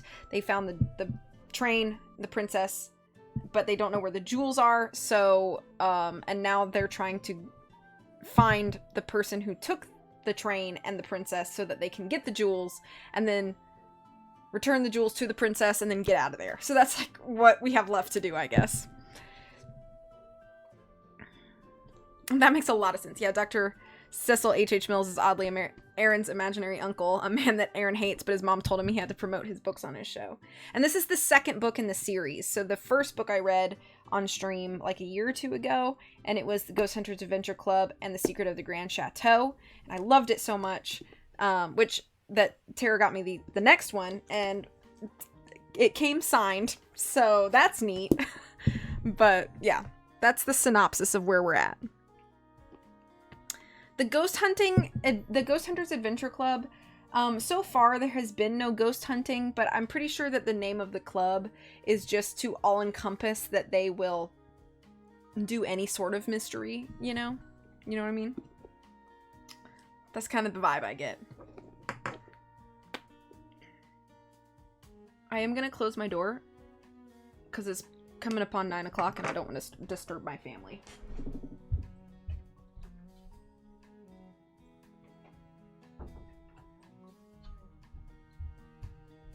I've been talking at like normal volume. It hasn't been bothering that one. She just been sleeping away. So she's good. Sounds like false advertising. Does hunting make them feel adequate? Maybe. Wish I had time to read fun books instead of grad school. Makes me read less than fun books. I ain't afraid no ghosts. What hurts your soul, HS? Yes, pets for Blue. Okay. We're gonna continue on. Here's the picture.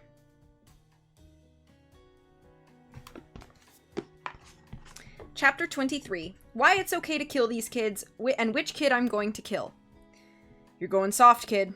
Yes, I'm talking to you, dear reader. Here we are, you and me, floating in a gray expanse of nothingness. Pretty bleak, right?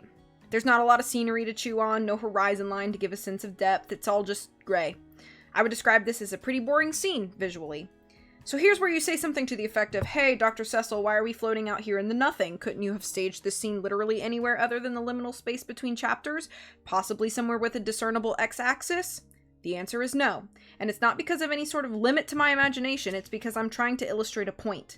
Let me be crystal clear right now.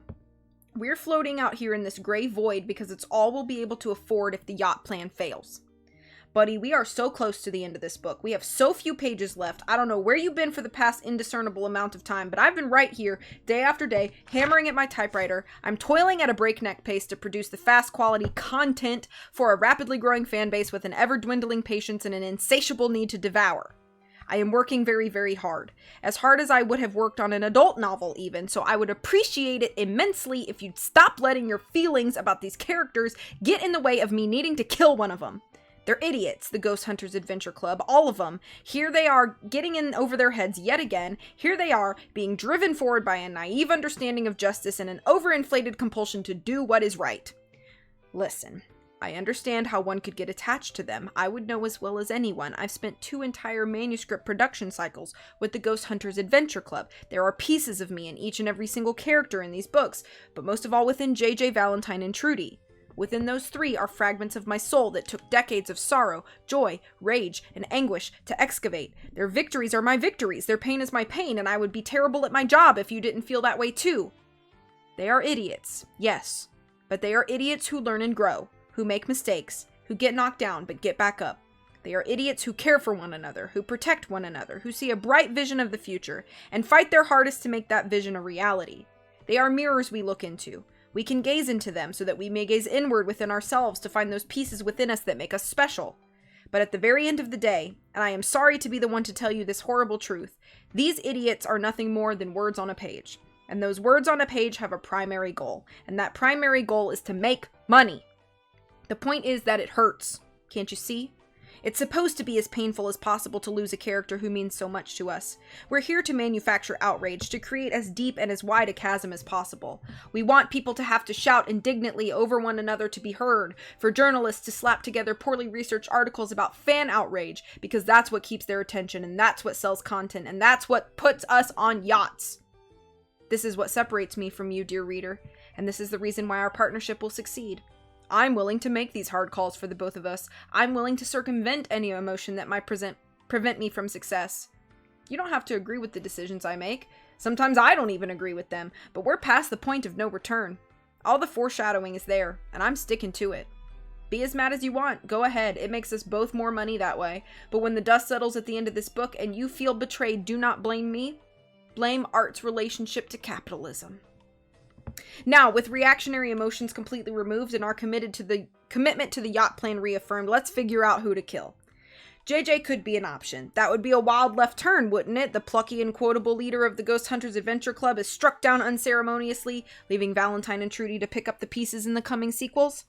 Trudy might work. But his arc doesn't feel complete yet. It wouldn't be satisfying enough. There has to be something else. Trudy might work. It's starting to bother me how dead to rights she has me, how understanding she's become of the meta-narrative. I could cut that off right now with a few easy sentences and never have to worry about a character talking back to me ever again. No, that'd just be petty. That isn't right either. I suppose that just leaves us with the young man who has foreshadowed it the most. Yes, that makes sense. Of course that makes sense. He's the one whose acceptance of responsibility is at the crux of this very story. He's someone who can pay the worst price that responsibility can ask of someone. Yes, he'll do. Valentine. It has to be Valentine. End of chapter 23.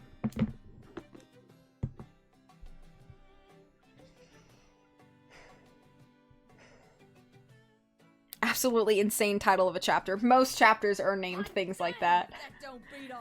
Thanks for shouting out, Puffy. Not me relating to Dr. Cecil, except I'm having to write annotated bibliographies. Just kill him, Dr. Mills. As a writer, I feel personally attacked by Dr. Cecil's. They are idiots who get knocked down but get back up again. He really wants a yacht, true. Thank you for the claps. Thank you for subbing for 53 months! I appreciate you. Thank you also for the claps, Puffy. We're at the end. We are so close to the end. Look, that's all we have left.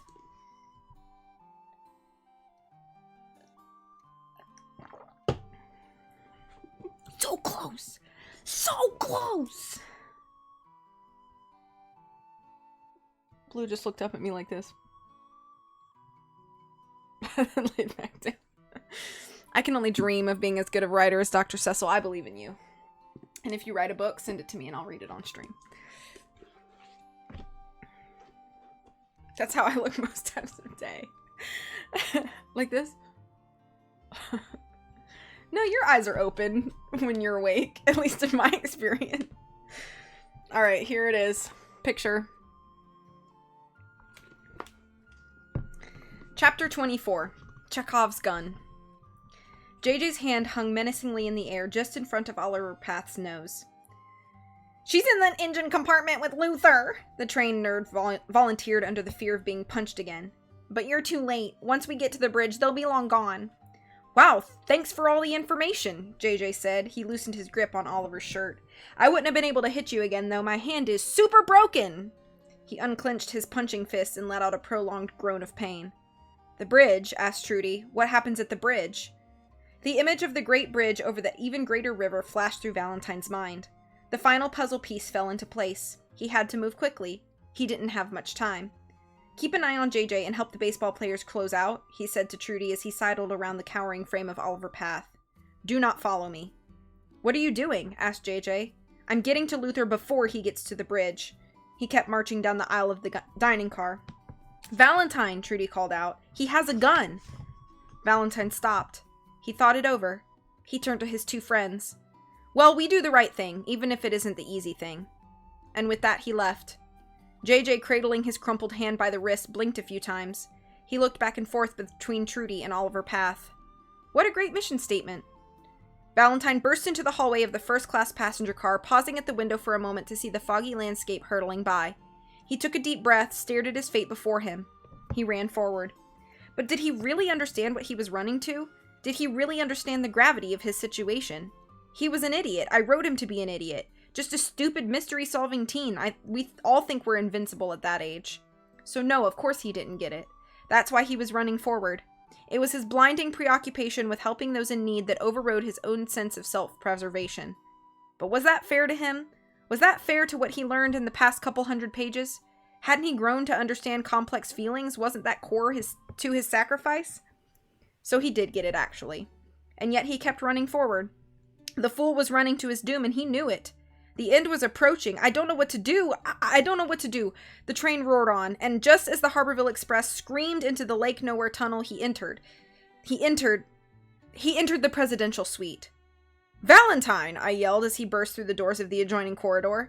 He looked surprised to see me. I was just as surprised to see him. "I'm so glad you're here," I said. I jumped up from my typewriter and hurried over to place myself between him and the exit at the other end of the train car. "I had a couple story revisions I wanted to run by you." "I appreciate the invitation into the creative process, Dr. Cecil," Valentine began, "but we are running out of time here."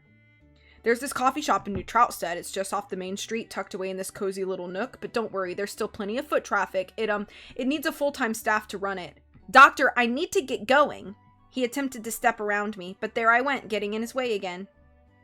"You guys can hop off at the next stop and start brand new lives out there. You'll still experience the day-to-day situational hilarity of working at a small business with your friends, only the stakes will be way, way lower. There'll be sassy clientele and funny comedic back and forths, and Dr. Cecil, and I've already got a great title for it," I said, motioning with my hand to visualize the name in lights. "Ghost Hunters Adventure Club and the caper of you have to buy something first before I give you the Wi-Fi code." "Dr. Cecil!" Valentine shouted. "As soon as we get through this tunnel, there is a big bridge over the river that leads to New Troutstead.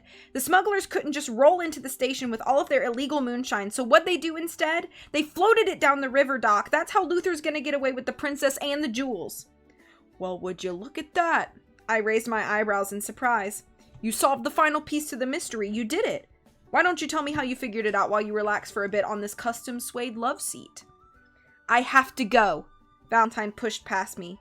He was determined to make it to the front of the train, to where Luther was. "You don't want to go there," I said, unable to stifle the crack in my voice. I didn't know what else to say. "And why not?" "You just don't." I could feel a burning in my throat. "Can't you just trust me here?" "I don't have time for this," Valentine said. He turned away from me and began walking away toward the exit of the presidential car. To the end. "Don't you get that we all have all the time in the world?" I blurted out. The words hit Valentine like a speeding train. "It can take however long I well please for us to get to the bridge," I said, even louder now. I stepped up to the know-nothing idiot who couldn't tell what was good for him, pointing a finger in his stupid idiot face. "We can sail through this tunnel for all eternity if I want. I could show you the entire universe on the tip of an atom in the space of a nanosecond. I could turn stone to bread, water into wine. I can make you explode into 1,000 tiny little pieces before I reform you piece by piece into a character who knows what's good for him. I am the one in control here." I was heaving now. The rage blinded me. "You do not want to go through that door. When are you gonna grow up?" Here was where the stale rubber band snapped. I didn't manage to catch myself as the words came out of my mouth, but there it was, the central theme. I couldn't hold on to him any longer. I watched him turn away from me. I watched him walk through the exit of my train car. I watched him disappear behind the final door to the engine. This was it. Valentine marched through the outer catwalk of the engine compartment as the Harborville Express shot out of the Lake Nowhere tunnel. Where once there was fog, there was now the cloudless night sky over New Troutstead. The bridge was just up ahead. There was nothing I could do now. The door to the engine compartment slid open. Luther stepped out, one hand gripping the arm of Princess Annalise, the other hand was wrapped around his pistol. "You shouldn't have come here," he said, extending the gun forward. He held the sights between Valentine's eyes. Valentine stared down the barrel of the revolver at the 6 lead slugs encased in brass, ready to punch as many holes into the poor fool's hopes and dreams. Everything hung helplessly in the balance of this very moment. It wasn't right. It wasn't right. They're just kids. I threw open the door to the engine compartment and burst forth onto the catwalk, making a mad dash for Valentine and Luther. I didn't care about controversy. I didn't care about yachts. I only cared about what was in front of me. And as Luther fired, I dove. I didn't hear the bang. Only ringing. A loud and all-consuming ringing. There was an unbearable pressure in my chest, as if I was deep underwater. I turned to face Valentine, my mouth slack. I followed his eyes and looked down. Blood ran in trails through the fingers I clenched around my heart. I stumbled past him, bracing myself on the railing of the catwalk, catching a glimpse of the dark, glassy rapids way down beneath me. I looked back at them. Then I looked up. "Stars," I said, pointing up at the night sky, before falling down, down, down, into the river below. And I suppose that makes things a little difficult, having a story without a narrator. It's probably bad form even for me, I suppose. Well, I suppose the best thing for me to do now is just butt out of it and tell you the rest of the story as it happens. Still, if it bothers you, feel free to imagine me shouting the entire rest of the story at you in one last dying breath as I hurtle into the abyss. That might be a little more immersive. "Dr. Cecil!" Valentine shouted over the railing as he watched my body disappear into the inky blackness. That was where the princess utilized the confusion to her benefit. Shaking loose of Luther's grip, she plunged for his pistoled hand, latching onto it with her teeth and giving his wrists an excruciating bite. Luther howled in pain, dropping his revolver. It skittered across the catwalk, falling off the ledge of the train and in an arc toward the riverbank below. In the next motion, she reached into his coat pocket and pulled out the ruby jewels of the Duchess of Cordelia. The precious stones sparkled in the moonlight as Luther caught hold of them, leaving the two locked in an expensive game of tug-of-war. "It's over, Luther," Valentine said. "We're past the bridge." Luther's eyes went wide. He looked across the catwalk. Land surrounded them. "No!" he shouted. He snatched the jewels back from the princess and hurled her at Valentine. Staggering forward, she tripped, tumbling through the gap in the railing that led to the service ladder. Valentine dove, catching her at the last second. Her baseball cleats hovered precariously over the rushing terrain beneath her.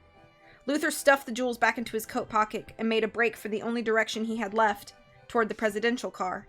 He threw open the door to the adjoining corridor, tore into the suite, and tripped over a long iron crowbar. He face-planted into the bookshelf full of copies of Cerberus from on high. Covered in a shower of literature, he turned around, looking in horror at his assailant. There was Siobhan Sweeney, still in her Harborville Elks hat and undercover cop outfit, crowbar in hand. She picked Luther up by the lapels of his coat, leaned in close, and whispered in his ear, "I am not to be trifled with."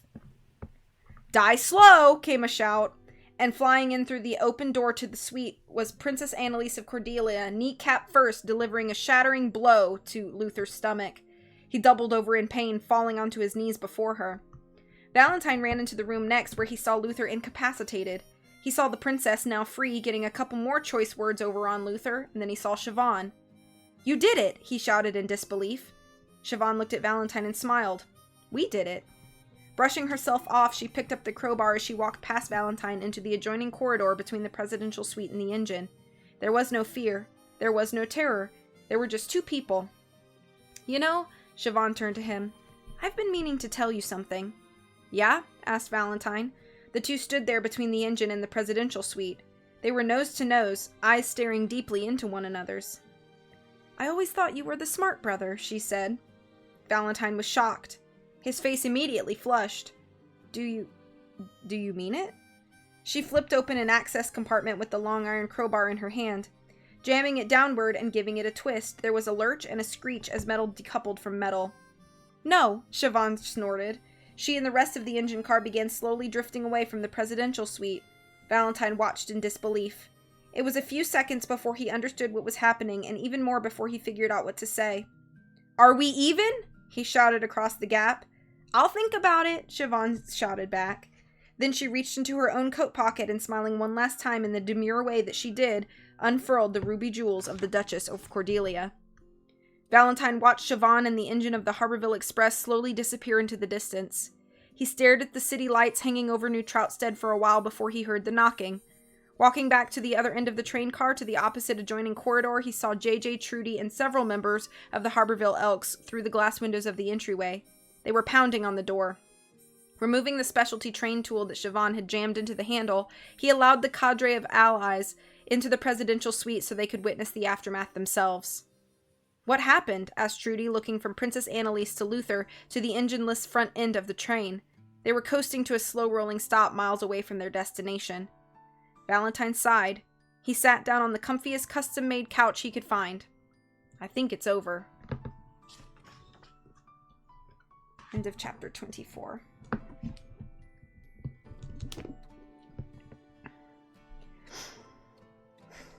Me sending V my research papers to read on stream is a roundabout way of getting someone to read them. Got back to my room because my meeting ran super long. Welcome home, kind of. Yeah, I'm pretty close to the finish. There was no terror. What a sad place. A world without terror would be a very sad one indeed.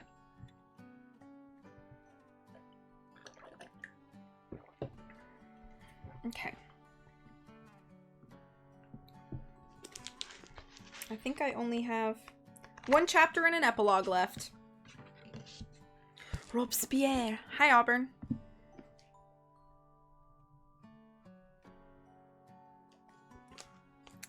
Here's a picture.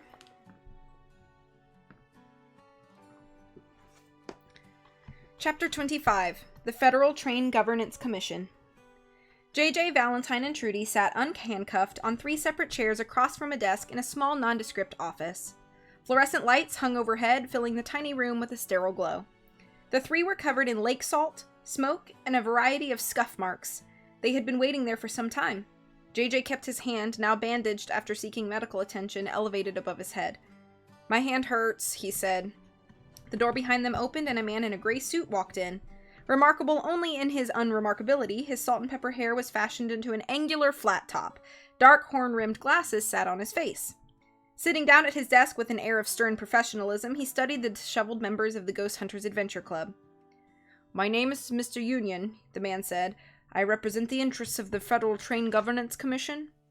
None of the 3 club members spoke. This was in part because of their distaste for authority figures, but also in part because none of them had any idea what the FTGC wanted from them. "That was quite an event you 3 participated in today. Luggage car up in flames, theft of and damage to the Spirit of New Troutstead, the Harborville Express engine abandoned at the New Troutstead train depot without the rest of its train." Valentine looked up. "Abandoned? Siobhan was on that train engine. What happened to her?" "The Harborville Express was empty when we found it. I unfortunately have no information on the whereabouts of Miss Sweeney," the man said, "but rest assured that my agents are on the case." He leaned forward, interlocking his fingers as he rested them on his gray nondescript desk. "Do you 3 realize just how much trouble you caused?" "Oh, if this is where the line of questioning is going," JJ responded, "then I'm not saying another word until my lawyer gets here. When you see him, never mind that he's a dead ringer for me with a fake mustache and a fun British accent. That's just his personal style." Mr. Union did not react. He stared at JJ. "Son, the locomotive industry isn't the most exciting industry in the world. We all understand that. It's not the most high-tech. It's not at the cutting edge of innovation. It's not sexy. It's not cool. And yet locomotion is one of the longest-lasting American industries in the history of our fair nation. Why do you think that is?" The 3 adventurers looked back and forth between each other. None of them had an answer. "It's because we're patient," Mr. Union said. "When the world is changing, when the populace is governed by fear and uncertainty, when no one knows what the future will hold, there the trains will be, running on time and to budget. The Federal Train Governance Commission will be, as it always has been, putting one track in front of the other." He went on, resting his elbows on the desk and leaning further forward. "And in that patience is a perseverance. It is a willingness to wake up every morning from here to eternity in order to do the job we have chosen to do. To uphold train law to the letter with which it has served us since time immemorial." The 3 sat up when they heard that word again. Train law. "What you 3 did back there was a selfless act of bravery done in the face of danger for a cause you truly believe in. You displayed courage and conviction, the likes of which anyone from the lowliest signalman to the most influential chief mechanical engineer could admire. If that isn't living your life in accordance with train law, then I don't know what is. The three members of the Ghost Hunters Adventure Club shared looks with one another, trying to confirm if they should be feeling the sense of relief that they were currently feeling. "What are you trying to say?" asked Trudy. Mr. Union stood up from his desk and made a slow walk around it. "We're closing the book on this. The Federal Train Commission is burying the story." "Are you kidding?" Valentine said incredulously. "Train cars were on fire, there was a multi-country conspiracy, priceless jewels were stolen. How does that not get plastered all over Carly Contreras' WHAB evening broadcast?" "We all just avoided a horrifying international geopolitical scandal on American soil, Mr. Watts." The man reached the door to his office and gripped the handle. "Let me remind you that big locomotive is big. We're able to make things like this disappear. You don't want to be on the wrong side of the tracks from us." "Ha!" JJ let out a little chortle. "What?" Mr. Union asked sharply. It's JJ felt embarrassed. "It was just a funny pun, on the wrong side of the tracks. It was a nice turn of phrase." "There's nothing funny about big locomotive," Mr. Union said. This silenced JJ. The man went on. "We're flying the princess and her royal guard back to Cordelia. Sandra Horvath is going back to Neutral Moldavik. Rudith Espiritu keeps her job at the museum. The engineer goes back to work for us. We'll take care of Luther. It's as if the events of today never even happened." Mr. Union opened the door to his office, revealing a gray hallway just beyond it. "You're all free to go as well." "But what about the rubies?" asked Trudy as the three got up from the chairs. "Whereabouts unknown," he responded. "It's something the Cordelians and the Neutral Moldavikians will have to work out between each other, but the Federal Train Governance Commission continues to be patient. It can work outside of the bounds of traditional investigation. If this Siobhan Sweeney character is to be found, we will find her." "So that's it?" asked JJ. "Everything's back to normal, everything's fine, we don't see any financial recompense for our troubles." "There is one thing," said Mr. Union. "While we can't offer you any remuneration for this event, as per train law doctrine, there is something else. JJ Valentine Trudy, I'd like to bestow upon you the highest honor the Federal Train Governance Commission can offer a non-industry civilian."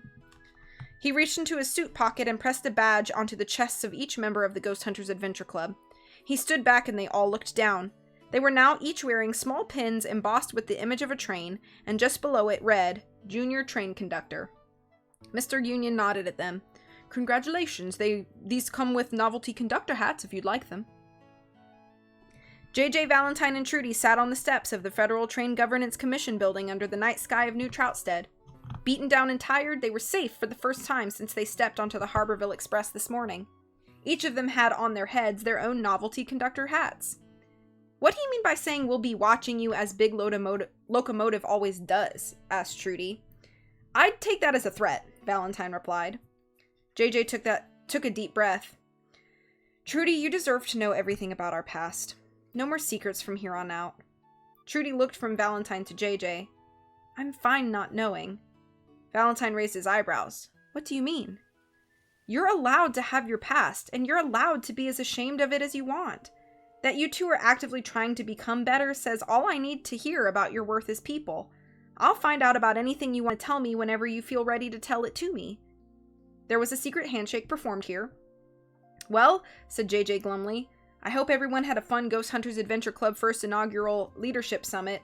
Did not go exactly how we wanted it to." "Don't be so down," said Trudy. "We still got 2 more days left of the summit." "Yeah," said Valentine. "The first day was a bit alternatively scheduled, but I think we all learned some valuable things about leadership." JJ's eyes lit up. I bet it's still not too late to go check in at the new Troutstead Inn and Suites. We could really get things back into swing."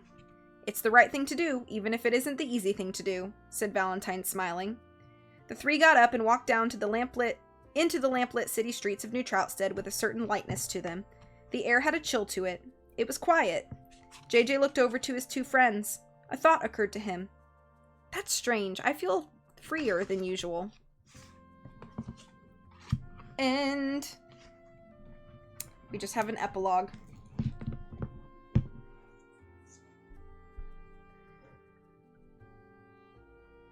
Siobhan is such a cool character. I hope she returns in future books. She's definitely an enigma of a character. It was the last chapter. I just have the epilogue yet now.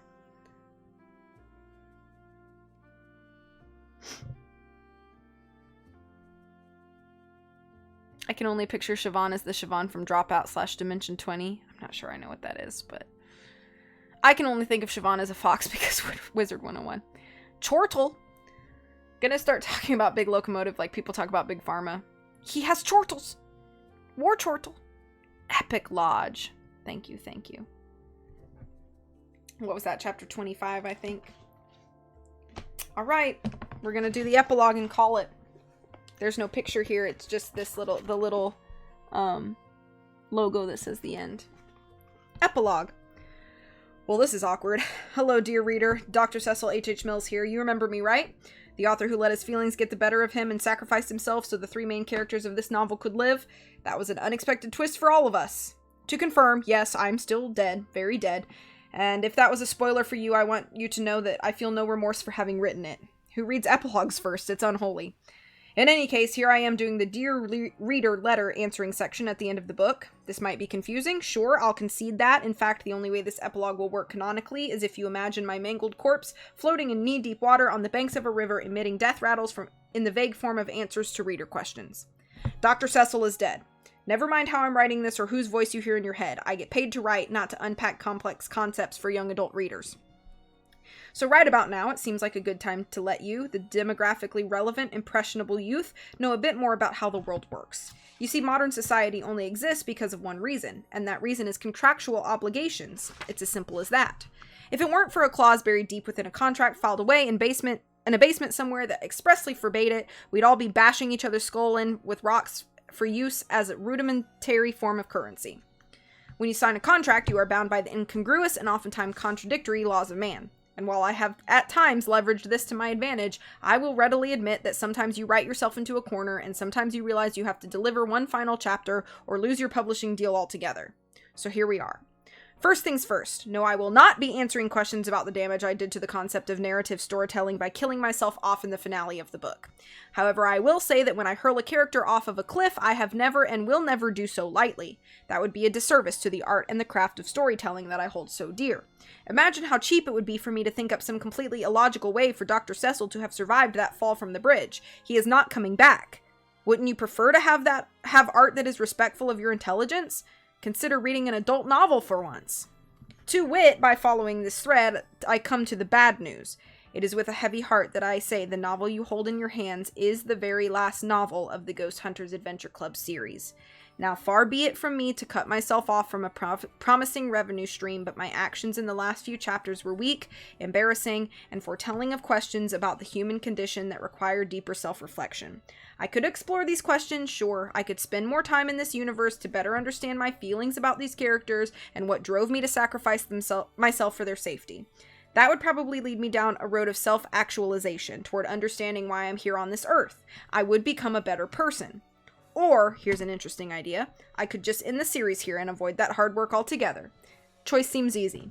Still, I remain here for the remainder of this chapter to answer your no doubt burning questions with an open heart and wizened mind. Have at me, dear reader. Hi, Dr. Cecil. Do you have any writing advice for aspiring authors? There seems to be so many conflicting opinions about the craft, and I wondered if there were any insights from your long and illustrious career to help me become a great writer. Tobias, age 16. Tobias, read a lot, write a lot. Anyone who tells you anything different is trying to sell you something. Dear Dr. Cecil, what's your favorite color? Bryony, age 13. Bryony, to be clear, I am trying to sell you something, and any fool who wants to part with their money for a lengthy and heavily upsold master course filled with basic craft 101 tips, please see how to reach me in the back matter of this book. Alternatively, you can treat writing like any other craft that takes time to master. Learn what to fix it, and repeat the process until you're the sort of craftsman you want to be. Bryony, it's orange. Dear Doctor, do you have a favorite beverage that you like to consume while writing? Ian, age 14. Ian, coffee and sparkling water. Listen, I thought about my last two responses for a long time before coming back to this one. Something felt wrong about them. It was like I was missing a gigantic piece of a puzzle. You see, writing isn't just a craft, despite how much I wish it were. Labeling it as such would be a disservice as to why I think we create art in the first place. To me, art is meant to process that which we experience in life, to further understand it, and to better ourselves because of it. With that in mind, I think that living a life worth processing is an essential part of the whole game. Read a lot, write a lot, live a lot. That's how you become a great writer. Hi, Doctor. You always seem to make a big point of showcasing how much of a recluse you are. I consider myself an introvert, but even I can sometimes be in awe of your shut-in powers. Why are you like this?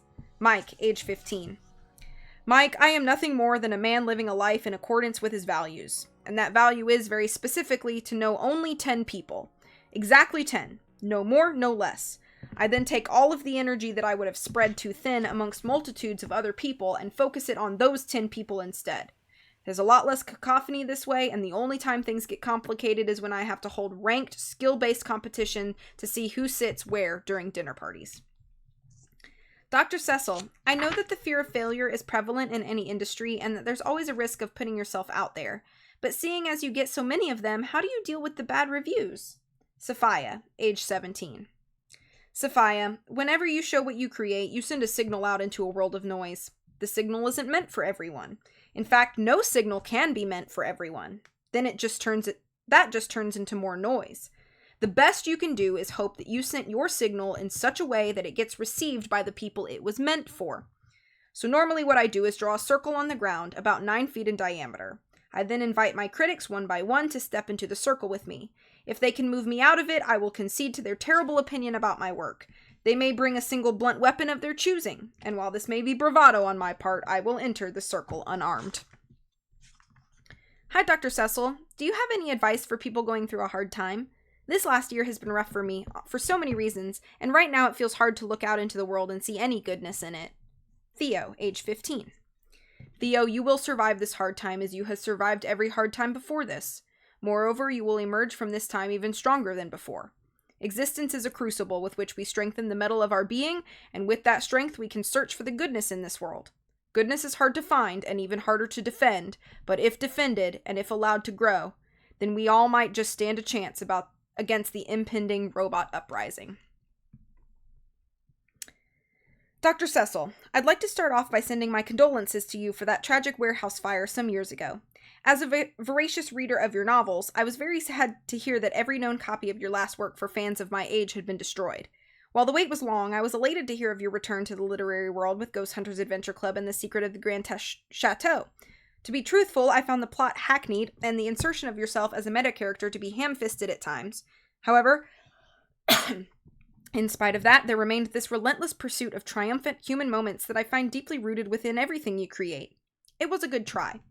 My question, if it isn't too forward, is regarding the split with your longtime friends and publishers, Bradford and Bradford. I was sorry to see them close their doors, bringing such a legendary collaboration to an end, but I get that warehouse fires can do that sometimes. However, seeing the recent news of Bradford and Bradford's reformation as a publishing house got me to wondering, will we be seeing a reprint of Cerberus from on High, or perhaps will we see you take on those types of novels again? Vernon, age 33. Vernon, wait, hold on, they did what now?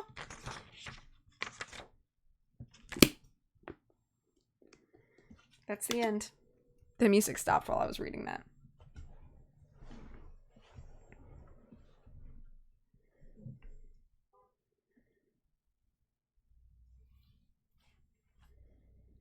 Chortles reminding me of my Fawful voice. I had a professor say we shouldn't just have death in our stories for no reason because there is indeed an art. Your love of implied swears. Tobias is a lot older than Coco. Ian, chocolate milk. 10 is a lot. I'll cut that in like half. Was this before or after Lemony Snicket? After. Yeah, after. What in the lore drop? A mysterious fire. I'm sure it bears no relation to VFD. Thank you for the claps. Thank you for listening. We finished the book. And another project finished on Square. On stream. I don't even know what I'm saying anymore. We did it.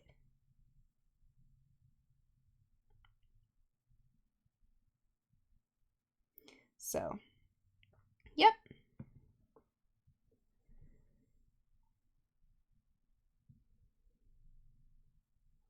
Making notes on my thing. Okay. All right, everybody. Well, that's it for me tonight. Thank you for being here and hanging out. I hope everybody has a wonderful night. I will see you again soon. Hopefully I can stream again once more this week. That's the goal anyway. But please take care of yourselves. As always, much love from me to you. I'll see you guys later. Bye-bye.